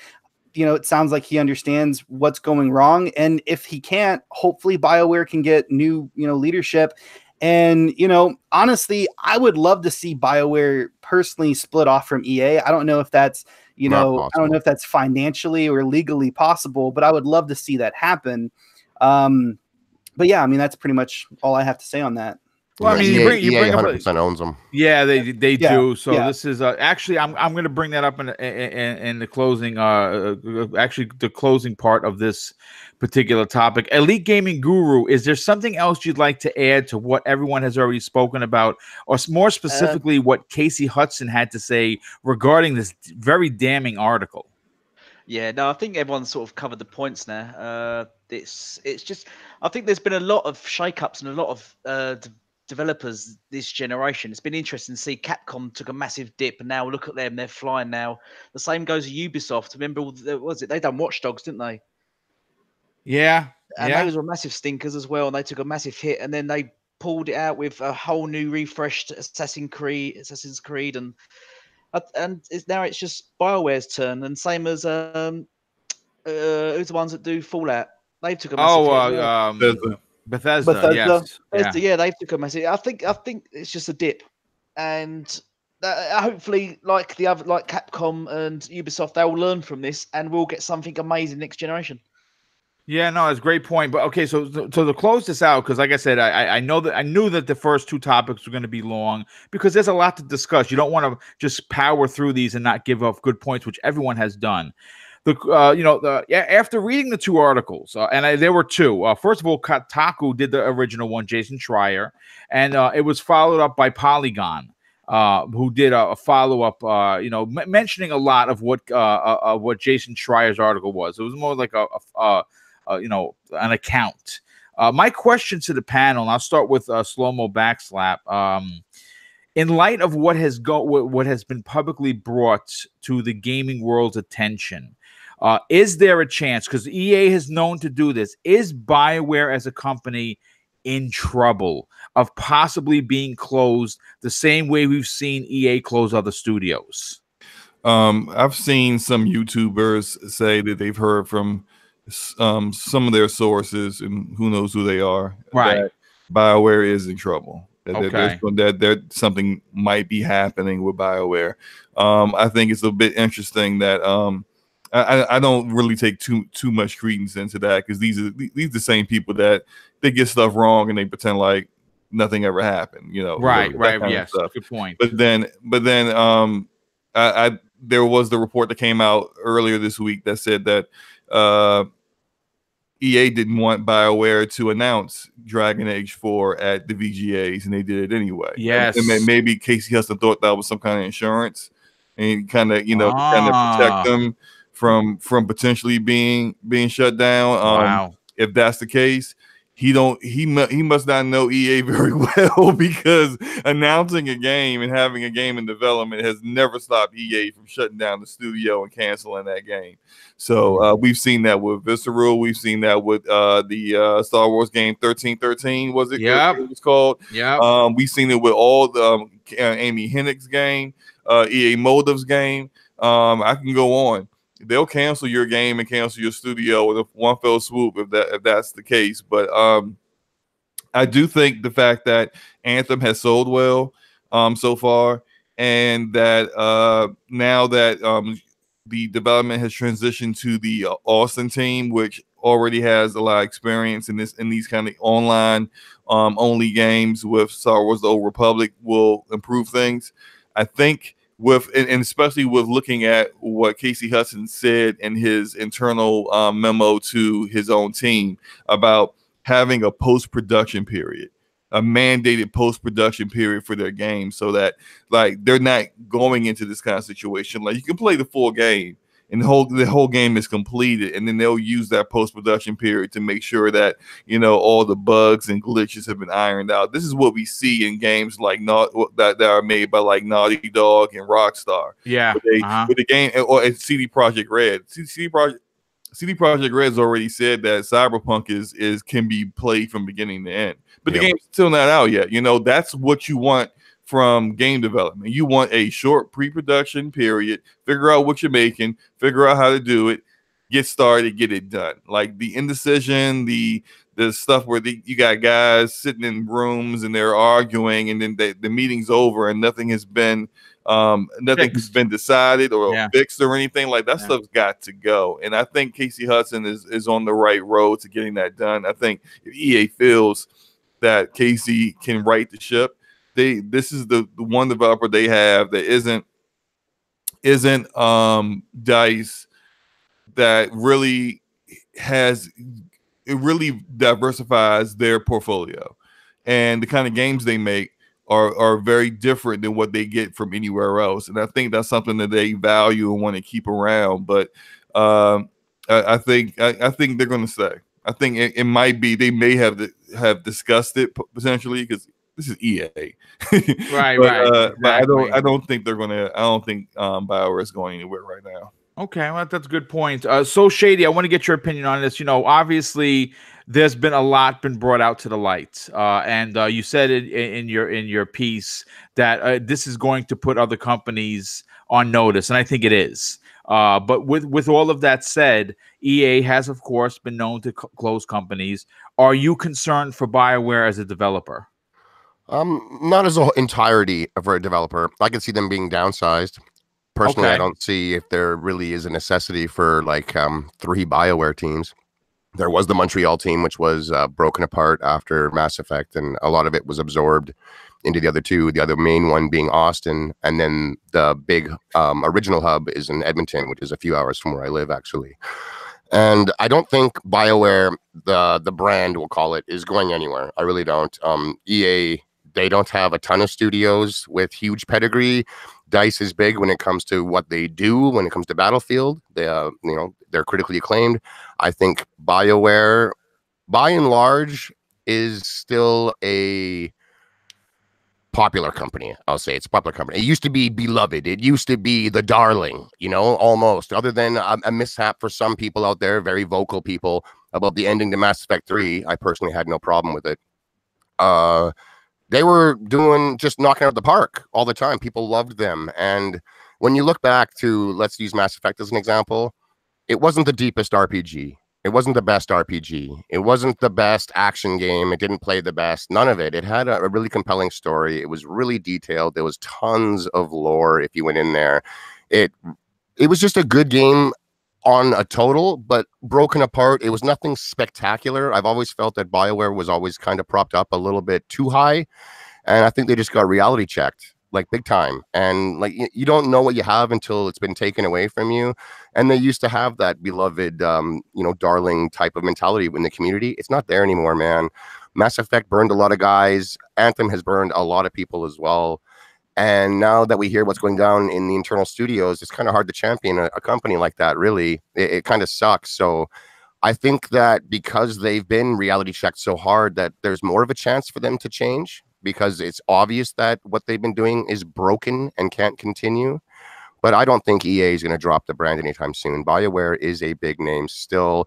Everyone loves a comeback story, and if they can get their crap together, I think BioWare can still really deliver that game that everyone will look at again as being like, this is absolutely fantastic, and be able to look past its flaws and realize that no game is perfect in the end of the day, but they're going to start releasing stuff that people remembered them for and not what they're remembering them for now. But I think they're safe. I really do. I could see a downsize, though, in some aspects. Okay, not a good point. Zemi, I want to get your opinion on this, dude. Obviously there are some this ship, if I put it to this way, if we were playing Sea of Thieves, this ship would have a lot of holes and be filling with water. Casey Hudson, though, is a proper professional. He is a veteran of the industry. If anyone could run down to the bow and put planks to stop the bleeding, if you will, it would be him. Do you think that he's going to be able to accomplish that and bring BioWare back to what we know that they can be? Well, I mean, I don't know, I don't know him as a person or anything like that. So I don't really know. I hope he can. I love BioWare. I love Mass Effect. I love Dragon Age. I love most of the games that they release. I absolutely love. So I hope he can. And then, obviously for all the people that are underneath him, he has a lot of people counting on him. He has a lot of paychecks that need to go out. And so, hopefully hopefully he can. Hopefully he solves it. But to touch on the note of whether or not I think that EA is going to close down BioWare Studios, I don't think it's at the point of that yet.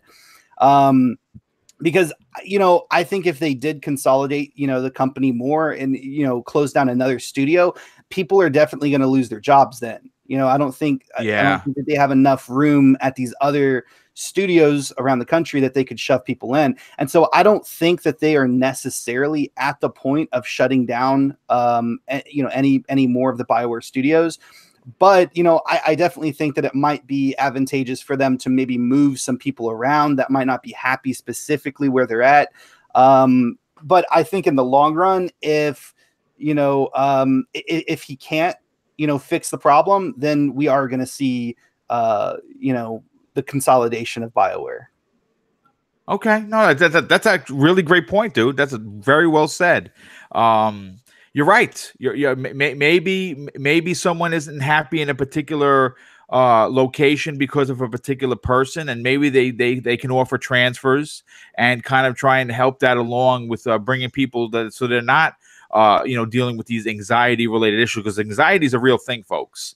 First of all, you don't necessarily have to have it as an issue. You can develop it from pressures of I'm assuming, gaming development isn't easy, and there's a lot of pressures that come with it that we don't know about. I don't know what gaming development is because I'm not a developer. I'm a game player.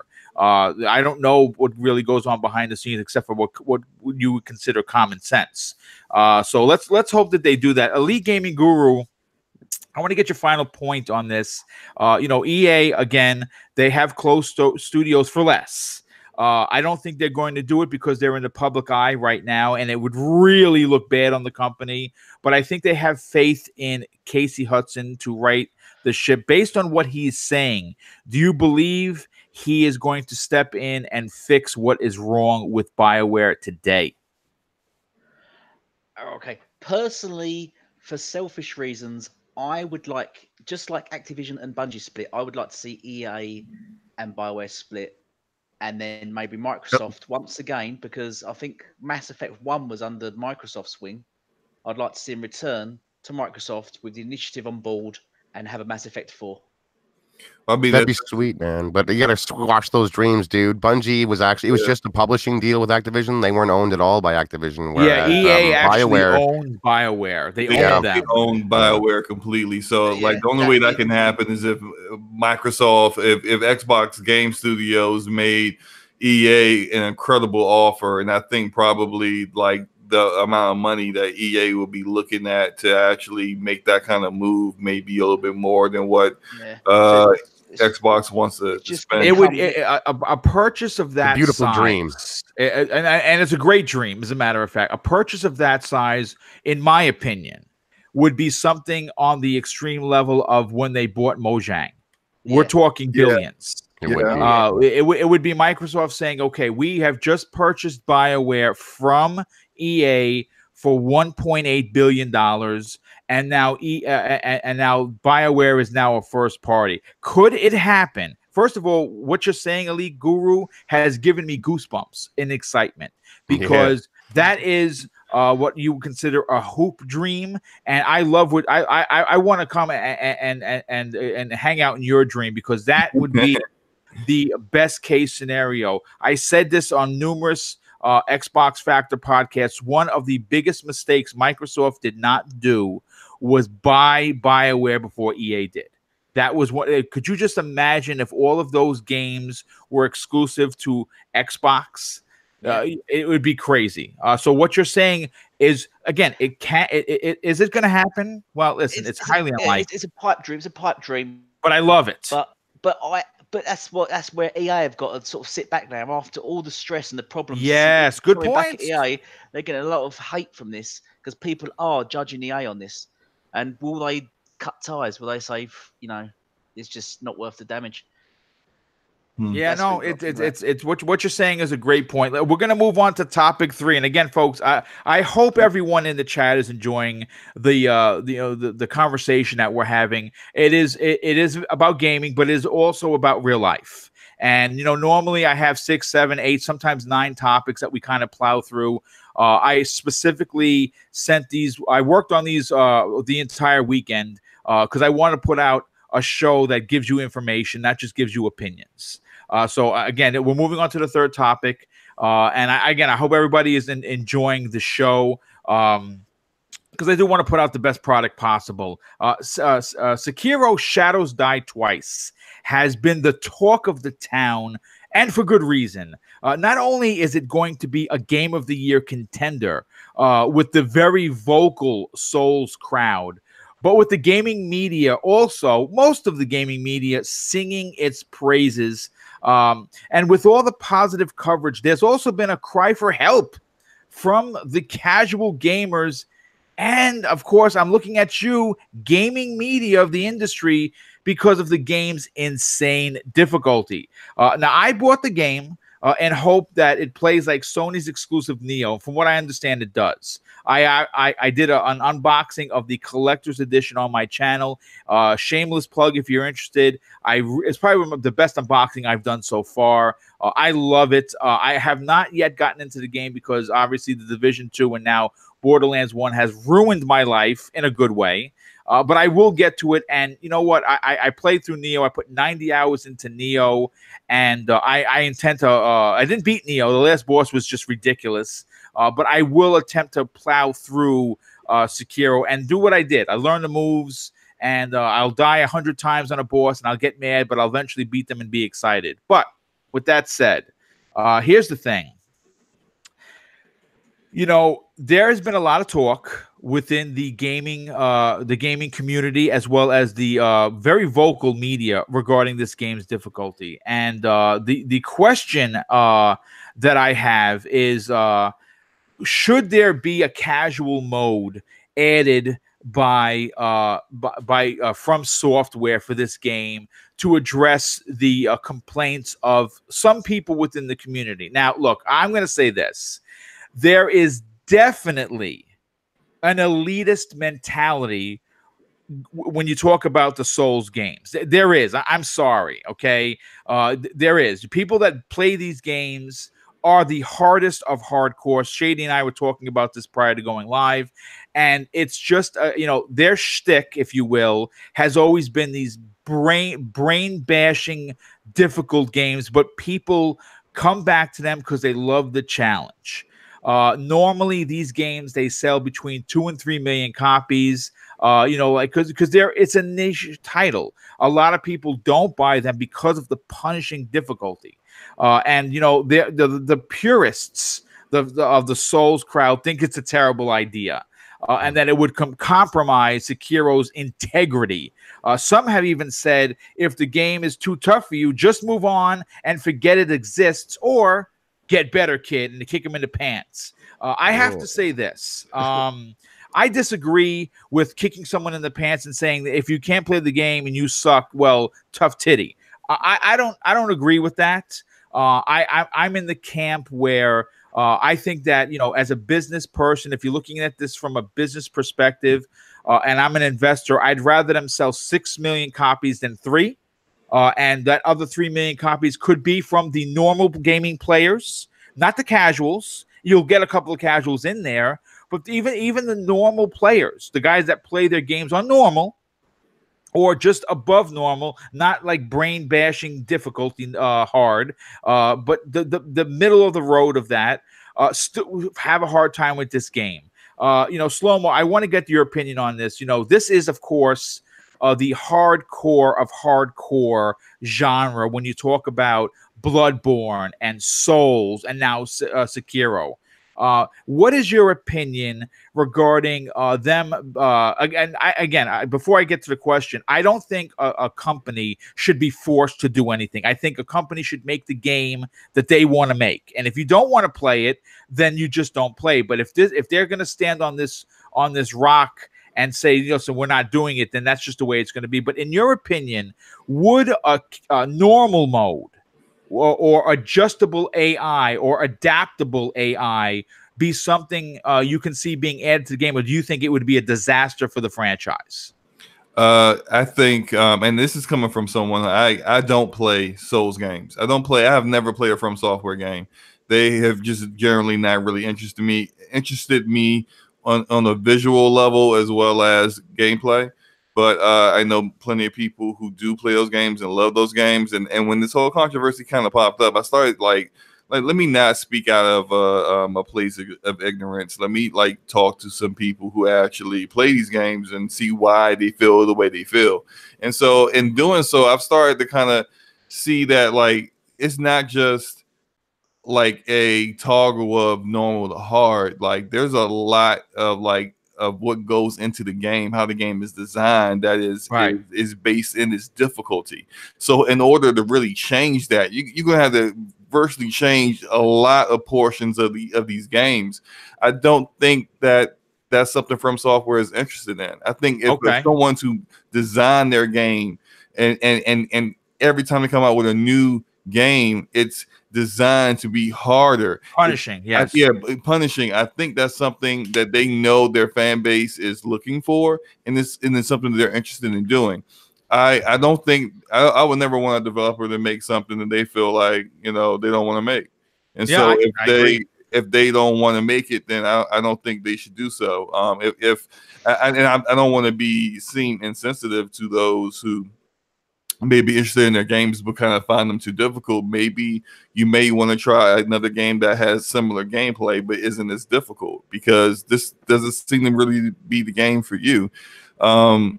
It's weird because I see this problem people have with From Software games, and this game in particular, but I didn't really see these kind of complaints from The Messenger, Cuphead, other games that were built to be difficult, supposed to be really difficult, but people just, they either enjoyed it, and enjoyed that difficulty, or they didn't. And I think the gaming industry overall needs these kind of games.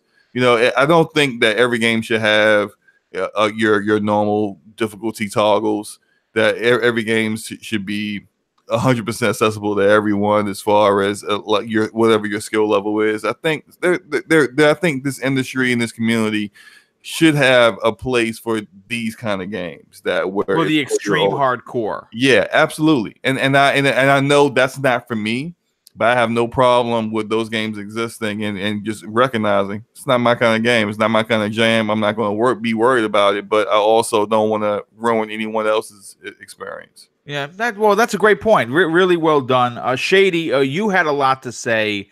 And we are coming on the 2 hour hours. We might go a little bit over, guys. I hope that's okay. Not every game is for every gamer. I say it almost every show. I have no problem with the difficulty because I know what these games are. I bought it with the ideology that it was going to make me bash my head sometimes, and I'm actually okay with it. I just think that adding an adaptive AI, where if you've lost to the boss 10 times, maybe instead of taking 8 hits to kill you, it takes now 12. You understand what I'm saying? Like, I don't think that would actually hurt the game, but it might. Some people would disagree with me. And because I don't play the Souls game, I bought them all and I played them and I was terrible at them. And I publicly admit that. What are your takeaways from the complaints that are coming on for Sekiro? And do you think that From Software needs to respond in kind? Well, first of all, I'm going to say I don't think From Software has to do anything at all. They don't have to do anything. Okay, great point. I have no issue with any game deciding to release with easy mode, very easy mode, God mode. For God's sakes, I don't care. I just don't care.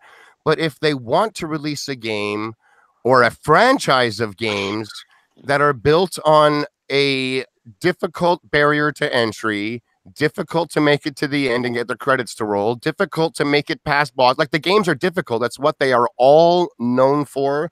That is what makes them popular with the gamers that play them. So as much as they might pick up more sales by casual gamers that are interested in these franchises, but it's too hard for them, that might happen. They may also turn off the people that look at these games and play these games because it is almost like like a black belt in gaming. When someone tells me that they're a Dark Souls player, they're a Souls guy, they play Bloodborne, and they're into that type of stuff, and they beat those games, I'm just like, okay, I instantly know that they put in the time and effort, the dedication. They're generally probably very likely a pretty decent gamer. You don't have to be hardcore pro. You just have to be able to learn from your mistakes, which people don't like doing generally. They don't like making mistakes at all, let alone learning from them. But that's a big thing with these games, is they're not actually insanely hard. They just force you to learn from the mistakes that you're going to make, because it doesn't tell you how to solve the puzzle before you even get to the puzzle. Like video games, I'm glad that there is an approachable level to them. It is an expanding medium. The fan base is growing by the day. Not everybody has been gaming for 35 plus years, like myself, Boom, and many others here, and listening to the show. We tend to take using a controller with 12 buttons for granted, like we do. Whereas anyone who's new to the hobby, that's insane. They don't have the hand-eye coordination. They can't instantly just be like, go from X to B to right bumper, hit the back button, go to the D-pad on the fly without thinking. They need to look down. When you watch new players play a racing game, notice how when they turn left, their body actually leans to the left. Like, they're acclimating themselves to controlling the entertainment for the first time. They're going from TV watching to TV controlling. And I'm glad that some games, a lot of games actually, are approachable and do offer difficulty scaling. But I'm actually offended at this whole uproar, big time. Shame on these reviewers for demanding that it be done, using headlines like they need to respect their player base.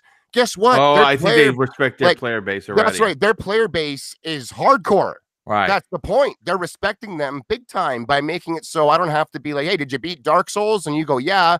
And then my next line needs to be on what difficulty. That's not necessary right now with that franchise of game. Good point. And Great that's point. totally fine. They've decided to build that up. Should I demand that my king, when I play chess, gets to move like a queen because otherwise it's too difficult? I would love to see the top of Mount Everest, Boom. I'd love to, but I hear it's a real bitch to get up there. I demand an elevator. I demand it. Build an elevator, damn it, because I want to go. Like, no, and no. Everything in this world isn't for everybody. Every bit of entertainment is not for everybody. Every movie, every show, every joke, everything. The only thing that's for everybody is air and food. That's it. That's it. Yeah. No, you're dude. Really, you're getting a lot of cheers from the chat, Shady. They're liking your rant here. All right, like you opened it up with there's an elitist mentality of get good or get out. I find myself a little bit on that side because this isn't the entire industry of gaming.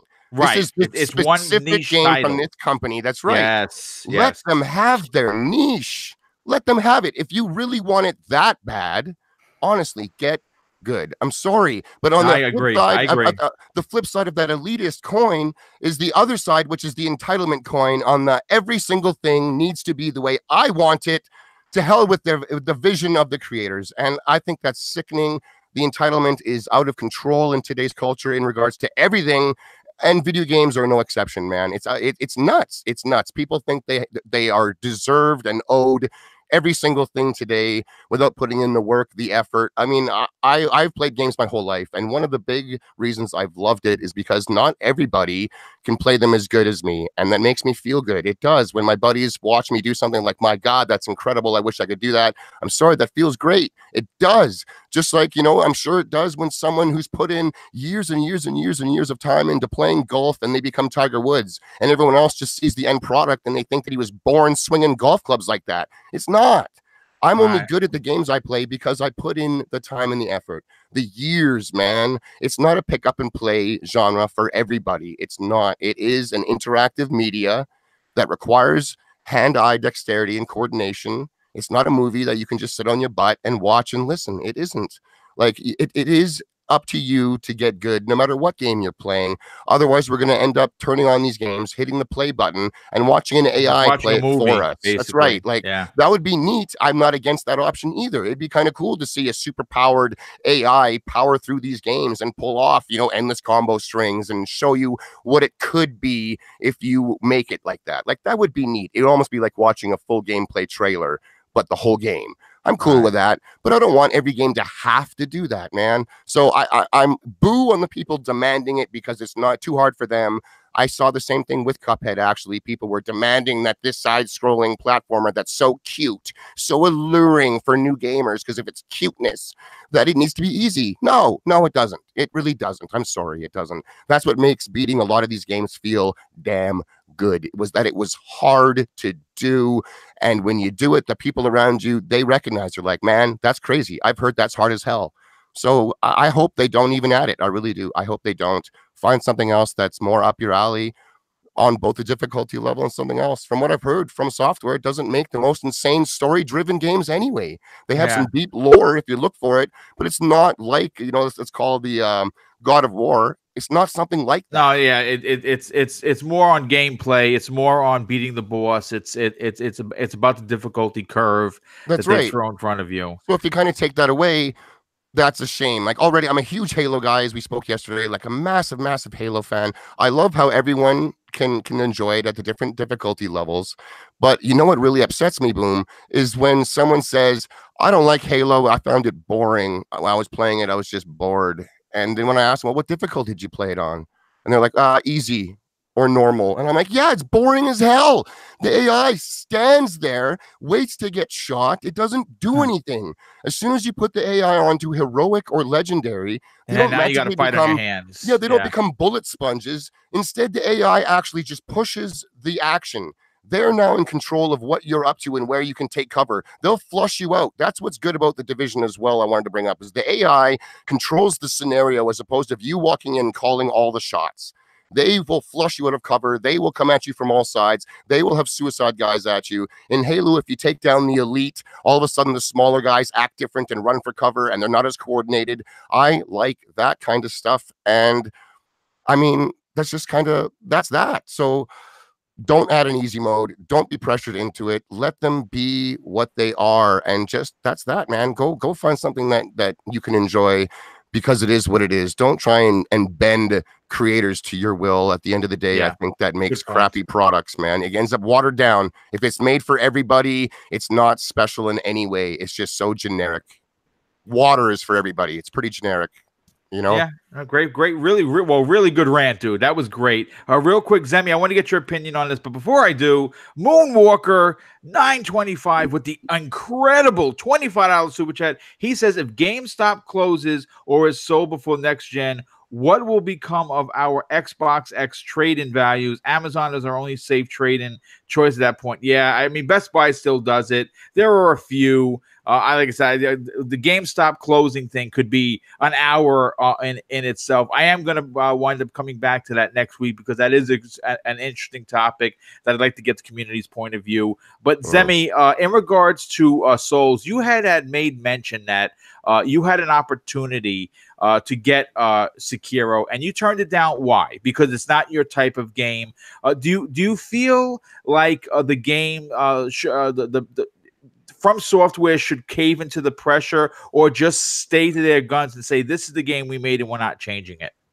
Yeah, I mean, so I didn't want the game, not because it was necessarily too difficult. I mean, that's part of it, right? But it's just, you know, like ninjas and samurai and just that type of stuff, and just the overall gameplay. It's just not really my thing. It's not really what I go for with games. So yeah, I mean, and with that being said, if they did add an easy mode, I probably still wouldn't play the game. It's just not my thing. You know, from what I've seen of it, it is a good game. I'm glad people love it, but it's just not my thing. But on to like the main part of your question. You know, we kind of live in this world of like instant gratification where everything has to be given to us now. And, you know, personally, I do like how I'm going to butcher the name Sekiro. Sekiro. Yeah. Clear close. Yeah. Okay. I do like how that kind of goes back to how games used to be. You know, I remember being a young child, and it is probably part me being a young child, so I just sucked at games. But I remember, you know, spending like 6 months on a game just trying to complete it. You know, like I like that. I like that attitude and stuff like that. But as far as the devs, should they change it or not? I think it should be 110% their decision. I don't think that they should cave in to the audience either way. I think both sides are making great points. I think that, you know, games should be inclusive, and they should in some ways cater to the player, because I mean, that's your consumer. That's who you're trying to sell your game to. But on the other end of the stick, you had all of these people that just want an absolutely brutally hard video game. And that's what they have, and these people on that spectrum, like the hardcores, they're basically saying, if you make the game easier, then it kind of takes the whole point away from the game. Right. It's not special anymore. I absolutely agree with that as well. So, I think that it would be best for From Software to look at the numbers, see how many copies were sold. If they're happy with it, keep it the same. Do whatever you want. But I think if they do add an easy mode, they should have, certain restrictions on that easy mode. For instance, if you play it on easy, you get no achievements, on the Xbox. Ah, dude, that's something like that. Great point. Then, it's just compromise, right? Right. Yes. Well, like Cuphead, right? You can't. If you play it on easy, on the less challenging mode, you don't get a credit for beating the bosses. That's right. But I could see that being a thing that people get real upset, like they're somehow being punished for wanting to play it at a difficulty that they enjoy. Like look at Wolfenstein. When you play it on the easiest difficulty, it's honestly called like Daddy Can I Play. It has BJ Blazkowicz wearing a baby bonnet sucking on a baby soother, right? And I was actually seeing articles. I was seeing articles from like Kotaku and Polygon, go figure those two, that were really harping on that game for poking fun at people that want to or need to play on an easier difficulty. Like, how dare you downplay these people? That is horrible. You're making them feel like terrible, like they're a baby. And it's just kind of like, look, it's all fun and games. And like, Mike, come on, it's an alternate Nazi universe where you're killing people left and right. Relax. But it is a thing where all of a sudden they feel punished. Maybe no achievements. Yikes. But I agree with that, and I think a lot of people are just really, really sensitive, and they want it their way, and no one wants to compromise. But I hope that From Software, they do what's best for them and what's best for the people that built the game, because I mean, it's a passion project. It's what they wanted to create, and the hardcore fans love it. I mean, if they want to sell it to the casual gamers, make an easy mode, remove the achievements, maybe give more benefits to the people who actually play the game. I don't even know the difficulties, like I guess on normal or hard, give, more benefits to them, like maybe give them like a medal, like in game or something, or, I don't know. Yeah, but, no, I do see your point, and that is actually well thought out. I have to, Elite Gaming Guru, I want to get your final point on this, but I also have to shout out Starbuck United in the chat. She says, "Thank you, So Shady. As a disabled autistic woman, I agree with everything you just said. No dev should ever sacrifice their material in any way just because I can't play it." Wow, what a statement! That's huge. Like, and I say thank you very much. And coming from someone that actually has real life struggles with everything all the time, that is a big thing, because I actually have seen some of these publications hiding behind the disabled in any fashion. How dare you not have the easy mode for the disabled? Would you not want someone with X, Y, or Z to be able to enjoy your content? And like, come on, of course we would, but this is reality. I'm sorry, but some things just aren't fair, and they're not made for absolutely everybody. Like, should we take ladders off the market because some people are unfortunate and don't have two arms or something? Like, it's you got to draw a line somewhere. And thank you so much for understanding. I don't mean any offense at all, but coming from someone that admittedly has some struggles and still feels the way I do, I think that's well, thank you. I'll leave it at that. That's big for her to say that and make that public. So that was really brave of her. Thank you for being here, and thank you for the question. Elite Gaming Guru, I want to get your opinion on this. Obviously, this is going to be talked about for a while. It has been a very hot topic on other shows. I still thought it was important to get our opinion on it. That's why it's a topic for today. But the gaming media seems to want to have the gaming public rally around their ideologies of it should be changed because we can't play it to review it. I've heard that. I've seen it. I've actually seen it written. Yeah. I think it's ridiculous. Listen, I'm going to play the game, and if I can't beat it, well, that's because I don't have the proper skill. But I'm certainly going to give it the old college effort. What are your takes on what From Software should do in regards to the media pressure? Right. Well, I was going to give two answers. The first one is just take the achievements out of easy mode. I'm for that. don't have achievements. Yikes! Aren't you being punished? You don't think people will think you're being punished for being easy? How dare you play easy? You're not good enough to earn achievements. Yeah, you don't see those articles? I play all games. I always have done. I mean, we know 35 years ago there wasn't levels. You didn't play games, and there was just one set level, and you would just play it and play it and play it until you complete it. All things like all games were just hard back then, and you just had to learn. It was a learning curve, and I think it should be the same now. And yeah, sure, you want to play the game complete, you can. You just don't get achievement playing on easy level. I don't see anything wrong with that. Oh, but I'm just going to wind back my bat here, going on to the media, because this generation has been just ruined by them. They've seen great point. The money they've seen is a massive money market now in gaming, and now they're all jumping on it. They're all leaving all their movie reviews and stuff, and they're all coming over to gaming, pretending to be gamers. They're not gamers; they're journalists, and they're fake critics, and they're dictating how games are made and what games people should be playing, and software should just tell them to do one. Just go away.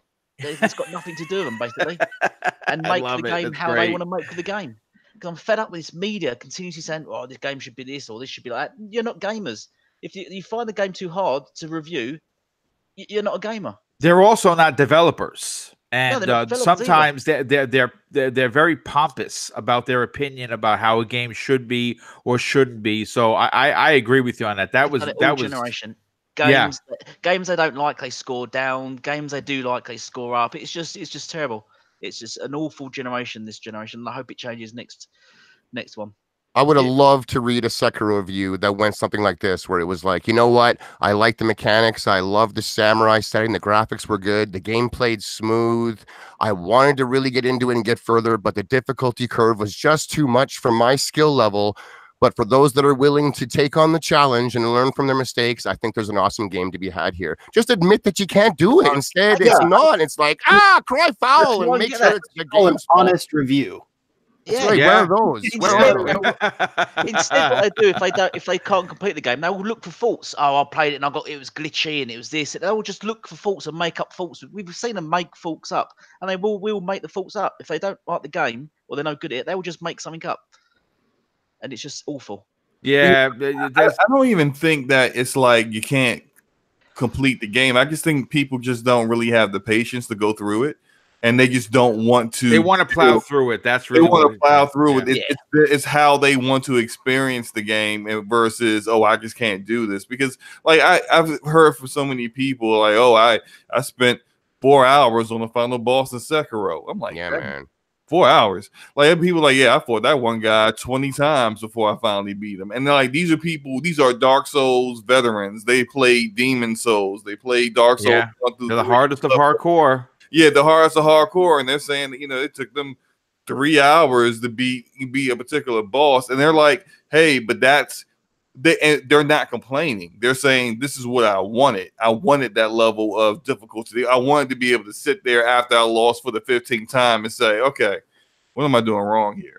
If you've ever had the honor of being in a party with one of these guys when they do beat the boss, it's like they won the Super Bowl single-handed. They are so ecstatic. They're so excited, man. Exactly. And it's because of that difficulty. It is. And if they knew that anyone, and their mom could beat it with their feet on God mode, it just would take away so much from that. And I think a lot of them would dump the series, and if it was just approachable for everybody. I agree. I think people would be very upset, and you don't want that. You definitely don't want to piss off your fan base who consistently buys your games. I agree with like I said, it is an interesting topic. We are past the 2-hour mark. I just want to close out today's show with the Borderlands 1 Game of the Year edition. It just was released. Slow-mo. I know some people have been playing it on the panel. I'm smiling right now. What's that? I'm smiling right now. Oh, okay, great. Well, good. Listen, I'm sorry the show went a little longer, but it's just these topics are. I don't want to rush through these topics because, like I said, this is an adult show for gamers who want to hear the truth, and want to come here and hang out for 2 hours and hear quality banter between gamers, and that's what we brought to you today. Slow-mo. First of all. We know Borderlands 3 is coming out. We got the release date. It's coming out in September. It's going to be amazing. But to get everyone to whet everyone's taste buds, they did the smart thing. and they released the Borderlands 1 Game of the Year edition, added with 4-player co-op, the mini map in the corner, which is huge, and the high-res graphics, HDR. It is, in my opinion, the complete package. It's $30. You get every piece of DLC ever released for Borderlands 1, which were amazing DLCs, PS, by the way. Did you get it? Are you playing it? How excited are you that you're going to play Borderlands now and then at the end of the year? Dude, not only did I so I bought the Borderlands Game of the Year edition, got it on Xbox. It was $30. That was like not even a question. I've been playing it. This is the only game that I have been playing outside of a little bit of Banner Saga on my Switch, but the only game I've been playing that I can say I've played that hasn't been wait, no, I did play the final episode of The Walking Dead, Telltale's Walking Dead. Okay. I did do that. You know, I didn't cry. It was sad, but I kept it together. But I did do that. Outside of those things, this is the only game really I've been playing outside of the Division 2. And I used Lilith the Siren. I'm up to level 10 right now. Game looks great. It's in 4K HDR, running at 60 frames per second. Looks awesome. I haven't checked out the update for the Handsome Collection, which does the same thing for Borderlands 2 and the pre-sequel, although I already had it on my Xbox. One of my buddies on PlayStation wanted to try that out, wanted someone to play it with. It was $15 on PlayStation. I said, you know what? I'm in. So I double dipped. I'm on both consoles with the Handsome Collection, and I pre-ordered the Borderlands 3 Super Deluxe Edition. Me too. Yep, I'm right there with you. I'm already down for the 4 DLCs. I love the fact that they explicitly said we got 4 DLCs for this, because like every single one of the Borderlands games has 4 DLCs. Yep. So to me, that tells me they're gonna keep it with those big expansions that they always do, and they're huge, dude. And they're huge, and it's like no one does that anymore. And now we get like, you pay for a lot of money for a DLC, and it's like a couple of strikes here and there, and a new map and PvP, or one little mode. This is a massive expansion that they have done in the past that I'm expecting to see here. I can't wait. I cannot wait. My plan from now to September is to make sure that I go through Borderlands 1. I'm at least going to do the Secret Armory of General Knox, which is probably the second best DLC expansion. That was amazing, dude. It was good. Yeah, I'm doing those two first. Then I'm going to do the pre-sequel. I never did any of the DLC for the pre-sequels, but I might try one or two. But I'm going to get that out the way. I'm going to do Borderlands 2, and I'm going to do all the DLCs for Borderlands 2. And at the top of it all off, I'm going to go through Telltale's Tales of the Borderlands. That was so good. So good. Yes. It's such a good story, and it really ties in because now we see like Reese. Yes. And Reese is in there. Yes. There's some people who think that Loaderbot from Tales is one of the Vault Hunters, Flack, the robot that controls the Beastmaster that controls different animals. He might be, I don't know, but I'd love to have him in there. He was an amazing character, dude. Yeah, and what's the other character's name? The little robot, was it Nordis? Was that his name? Yes, yeah, I think the little one. Yes. Yeah, he's supposed to be in Borderlands 3 as well. Just like if you own any of this stuff, I would say just go out and go through it. I mean, Tales of the Borderlands probably dirt cheap now anyway. So like that's amazing all on its own for people who hadn't even played the Borderlands series. It's a good introduction into it, even though it comes in chronologically at the end of it. But yeah, I can't wait. I am all in. Borderlands is one of my favorite franchises, and they had me.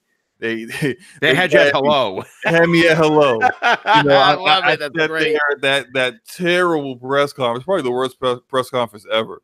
And I sat through their published games. I sat through that terrible 15-minute magic trick, and I said, and I still remain patient when they couldn't get the trailers to run well. But I'm saying, look, I'm a Borderlands fan. I'm not doing cosplay, but I'm a big enough fan that like I'm all in on everything. So yeah, can't wait, man.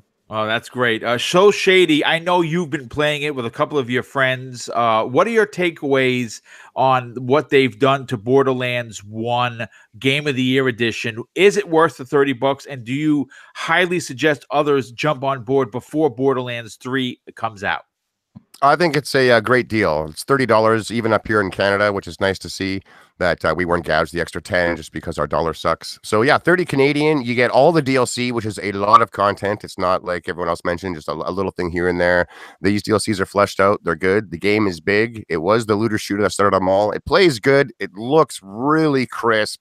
The draw distance is like forever. Yeah. And the 60 frames feels really, really good. I mean, it is an older game, so I find I get hitched on some things like the geometry in the world. I'll end up getting stuck on here and there. There are a few little things. I do notice some VSync issues. There's like a micro judder in cooperative when you're watching your cooperative buddy run around. He's not smooth, if you will. He's like just a little micro judder. And I found the same thing happened when I was circle strafing around just NPC characters in the game. They had like a weird little judder to it. But this is like basically a 360 title that has been up-resed and with better textures, like the PC version, probably. Yes, I think it's good. Yeah. It is a really good bargain. It does, other than the few things, and that's only if you're really looking for it, man. Like the gameplay is great. My brother and I have been putting in a decent amount of hours the last few days. We're both level 17 now, maybe 18, nice. I think, actually. Nice. Yeah, we just beat the first big boss. Was it Sledge? I think is his name. Yes. We just took him down. We've done all the side quests in the area as well, so we're about to move on to the next one. It's good. I look forward to beating this one in the DLC, and then getting into and beating the pre-sequel, and actually tearing apart Borderlands 2, because I didn't play a whole bunch of Borderlands 2. You're in for a treat, dude. You're in for a treat because the game is great. The DLC is even better. I want to throw it out. Zemi, I want to get your opinion on this. I know we talked prior. You didn't get Borderlands 1, the Game of the Year edition, but if you think about it, right now, Borderlands, the Handsome Collection with all of the DLC is $15. The Game of the Year edition with all the DLC, with the new, graphics, the 4-player co-op, the mini map is $30. For $45, you get more content in 3 games than what has been released in this generation. I mean, in this year so far, it is again, $45. If you have the money, I highly suggest getting these 3 titles. Zemi, are you considering now, with all of the good will that's being told about this game, are you considering picking up Borderlands 1, the Game of the Year edition? You know, honestly, I probably wouldn't. If I was wanting to play it on my Xbox One, I mean, I already have Borderlands 1 and 2. It's the 360 edition. I already have the digital version. So, you know, I'm cheap, so I probably wouldn't buy anything. But if I was going to buy anything, it would be like the Handsome Collection, because that comes with Borderlands 1 and 2 with all the DLC, correct? Actually, it comes with the pre-sequel and Borderlands 2 with all of the DLC. Yeah, and it's for $15. Okay. Yeah. But yeah, see, I mean, that's probably what I'd buy. I don't know. I mean, you know, I'm definitely gonna get Borderlands 3, and I might try to play like the first ones, if I can find like a squad to play with or something. But I don't know. I mean, I'm definitely gonna play Borderlands 3. It's something I never really played a whole lot of. Like I played like maybe a few hours of the very first game, and I just never continued it. I got dragged to other things. But I definitely think that, I mean, the value is incredibly there. So, I mean, if anyone's watching and if you haven't played Borderlands like me and you're really interested in it, I mean, right now would be a great time to buy. Yeah, no, definitely. Good point. Like $15 for those 2 games, and the amount of DLC that's in there is sick. And I just want to say real quick, Boom. Yeah, sure, Shady said he hadn't done too much of Borderlands 2. For anyone like Shady who hasn't done too much of Borderlands 2, make sure, like, I think all the DLC are really good, but the best DLC, and probably one of the best DLC I've ever played, period, is Assault on Dragon Keep. It is so well written. It is so well written. It's just so well done. I just like the gameplay, the different elements, the bosses, the commentary will keep you just laughing all throughout. It's hilarious, and I definitely 1000% recommend it. All right. Nice, nice. Great point on that. And Elite Gaming Guru, let me get your final point on this before we get everybody out of here. First of all, like I said, $45 for all 3 games and all the DLC is bananas. Are you playing Borderlands 1 the Game of the Year edition, or after what we've talked about, are you considering picking it up? No, because I bought the Handsome Collection last year when it was on a discount. Oh, okay. What I'll probably do is nearer the time, because I'm going to get Borderlands 3, so nearer the time I'll probably start running through them all, plan from start to finish. So I probably won't pick up the new special edition one. If you already own the Handsome Collection, is that getting the update as well? Or yes, the update, yes. The 4K update is for free. Yes, you just have to download it. Right, that's cool. Then I'll just do that then. Yeah. So I'll probably jump back on it once I've uploaded it again, and in time for Borderlands 3. Because like I did with Halo, I like to run through them all before I start on the third one. Yeah, I like to do that also. Even if I've beaten the game, I like running through it, coming up to a new game's release in the series to get to. It's like almost like a refresher, if you will, with the lore and the characters. Because obviously you play a lot of games, you forget. Even if it's your favorite franchise, you forget some things. The only thing I wish they did do though is if you carry it was the same, because I think 1 and 2 you can carry your character over, didn't you? You can, yes. Yeah, I wish the third one obviously won't be like that, will it?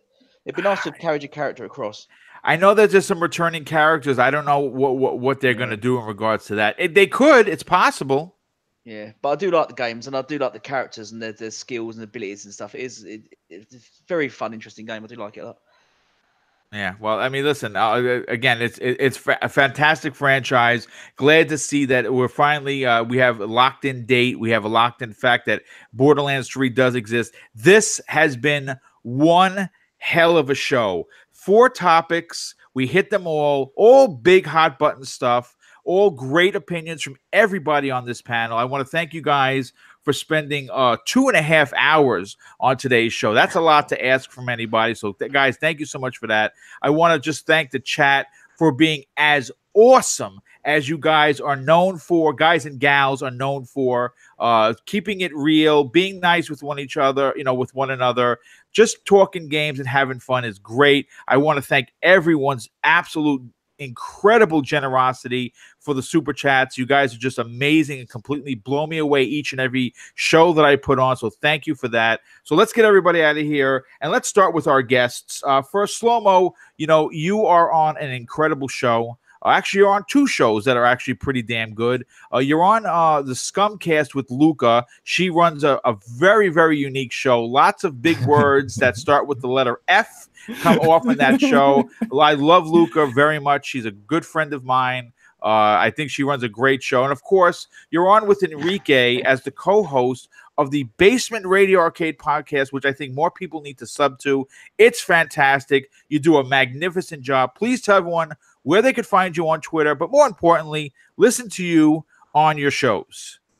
Yeah, first off, Boom, thanks again for inviting me. I love being on Breakfast with Boom. It's always a good time. It's always like the very best topics going on during the week, and the panel's always excellent and top notch. So I appreciate you, man. You can catch me on Twitter, the same name, Slow-Mo Backslap. And on the BRAP is Wednesday nights, 9 p.m. Easterns. And Scumcast is whenever Luca's done with her hair appointment. So, like, typically we're looking at like 3:30 between 4:30. Yeah, like somewhere around that time, Eastern time. So, but she's really good about tweeting out, hey, my hair appointment is running late. It's gonna be an extra 45 minutes or whatever. So she's really good with that. So yeah, she is. She definitely is. But yeah, she's like I said, her shows are unique. They're fun. They're fun shows. They're just a little bit more adult. And she is not afraid to kind of call you out if you're a kind of a D in the chat. She will call you out. So if you're gonna go there and you're gonna try and pull her strings or her hair, she's gonna let you know about it. But great stuff. Once again, thank you so much for being here, Slow-Mo. Love having you on the show. I truly do. You are an asset every time you're here. It's great. Again, great great talk, great banter. And of course, the elite gaming guru all the way from the UK, taking the time to hang out with us. Thank you so much. You had a lot of good stuff to say. You do have a YouTube channel. I think more people should subscribe. And you are also very vocal on Twitter. Please tell everyone where they could listen to your banter and more specifically sub your channel. Yes, you can sub me Elite Gaming Guru on YouTube. I just need 11 more subs to make 100, guys. Please, come on. Yeah, he's close. He's at 91. Come on, folks. If you're in the chat, get over there, sub him and tell him Boom sent you. There's 82 people still left in the chat. Get over to Elite Gaming Guru and send them some subs. And I'm on Twitter, and I do like to listen to all your podcasts, all of you on. So it's great to be in. I'm just loving it. Loving life, loving games. Yes, well, it's a good time to be a gamer for sure. Thank you so much for being here, Emperor Zemi. I said it again live on the air, dude. I love having you on the show on a weekly basis. Love your YouTube channel. Love the fact that you are really a community good guy looking to help others on a regular basis. That is not fake or forced. It's just who you are. First of all, thanks for being here. Thank you for being a panel member. And more importantly, tell everyone where they could follow you on Twitter, but more importantly, get you across the 10,000 subs for your YouTube channel. Well, first off, thank you so much, Boom. Thank you to the panel, and thank you to all the viewers that, watched us have these incredible conversations about what's going on in the gaming industry and just getting games in general. I'm super glad to be on this panel, and it's always just a ton of fun. If you guys do want to follow me on Mixer, YouTube, or Twitter, you can do so at Ambassador Zimmy. And just thank you again, Boom. Listen, great to have you, dude. Once again, appreciate what you do for the community. You do a lot, especially in the when you come up with the charity events, and of course as those approach, we will be talking about them. Hoping that more people will show up to support them. And of course, last but certainly not least, So Shady, who makes his rounds on a regular basis, who bailed me and the Welsh Gamer out yesterday and completely knocked it out of the park on the Xbox Factor podcast. Did an amazing job today. Had a lot of people in the chat cheering in your direction as you came and you walked up to the plate. Please tell everyone where they can find you on Twitter, but more importantly, the other shows that you make your appearances on. That's not a problem, Boom. First off, you can find me on this show every single Friday morning. I will be Breakfast with Boom, man. And thank you again for that invite. I love it. I've had a great time the last couple of weeks. I look forward to many, many more. Also on Wednesday nights now, moving forward, I am a panel member on the Xbox Nation podcast with, Mooch and Crap and Xbot 448976532 and Lady Foxfire. I actually haven't had a chance to do a show with Lady Foxfire yet, so I'm looking forward to doing that. Hopefully it'll be next week. Crap was down and out this week, so we couldn't do a show. But those are the two shows you'll find me on each and every week. Also on Twitter, I am So Shady at the Sesh Empire. That is one word. And on Xbox, I am So Shady. Maybe give me a follow on either. Introduce yourself. Tell me where you heard of me, why you gave me a follow, and you never know. We might game sometime. Thank you, everyone, for listening, spending your time with us, both live and in the future if you're hearing the replay. Slow-Mo, Elite Gaming Guru, thank you for coming out. Zimmy, Boom, always a pleasure. I'll catch you guys next Friday morning. Yeah, thank you very much. I greatly appreciate it. Once again, everyone, please enjoy your weekend. Be safe. More importantly, have fun gaming and just be nice with each other. Even if you have different opinions or different consoles you like or dislike, there's no reason to be mean. Take care. We'll see you next week on the next episode of Breakfast with Boom. Take care, everyone.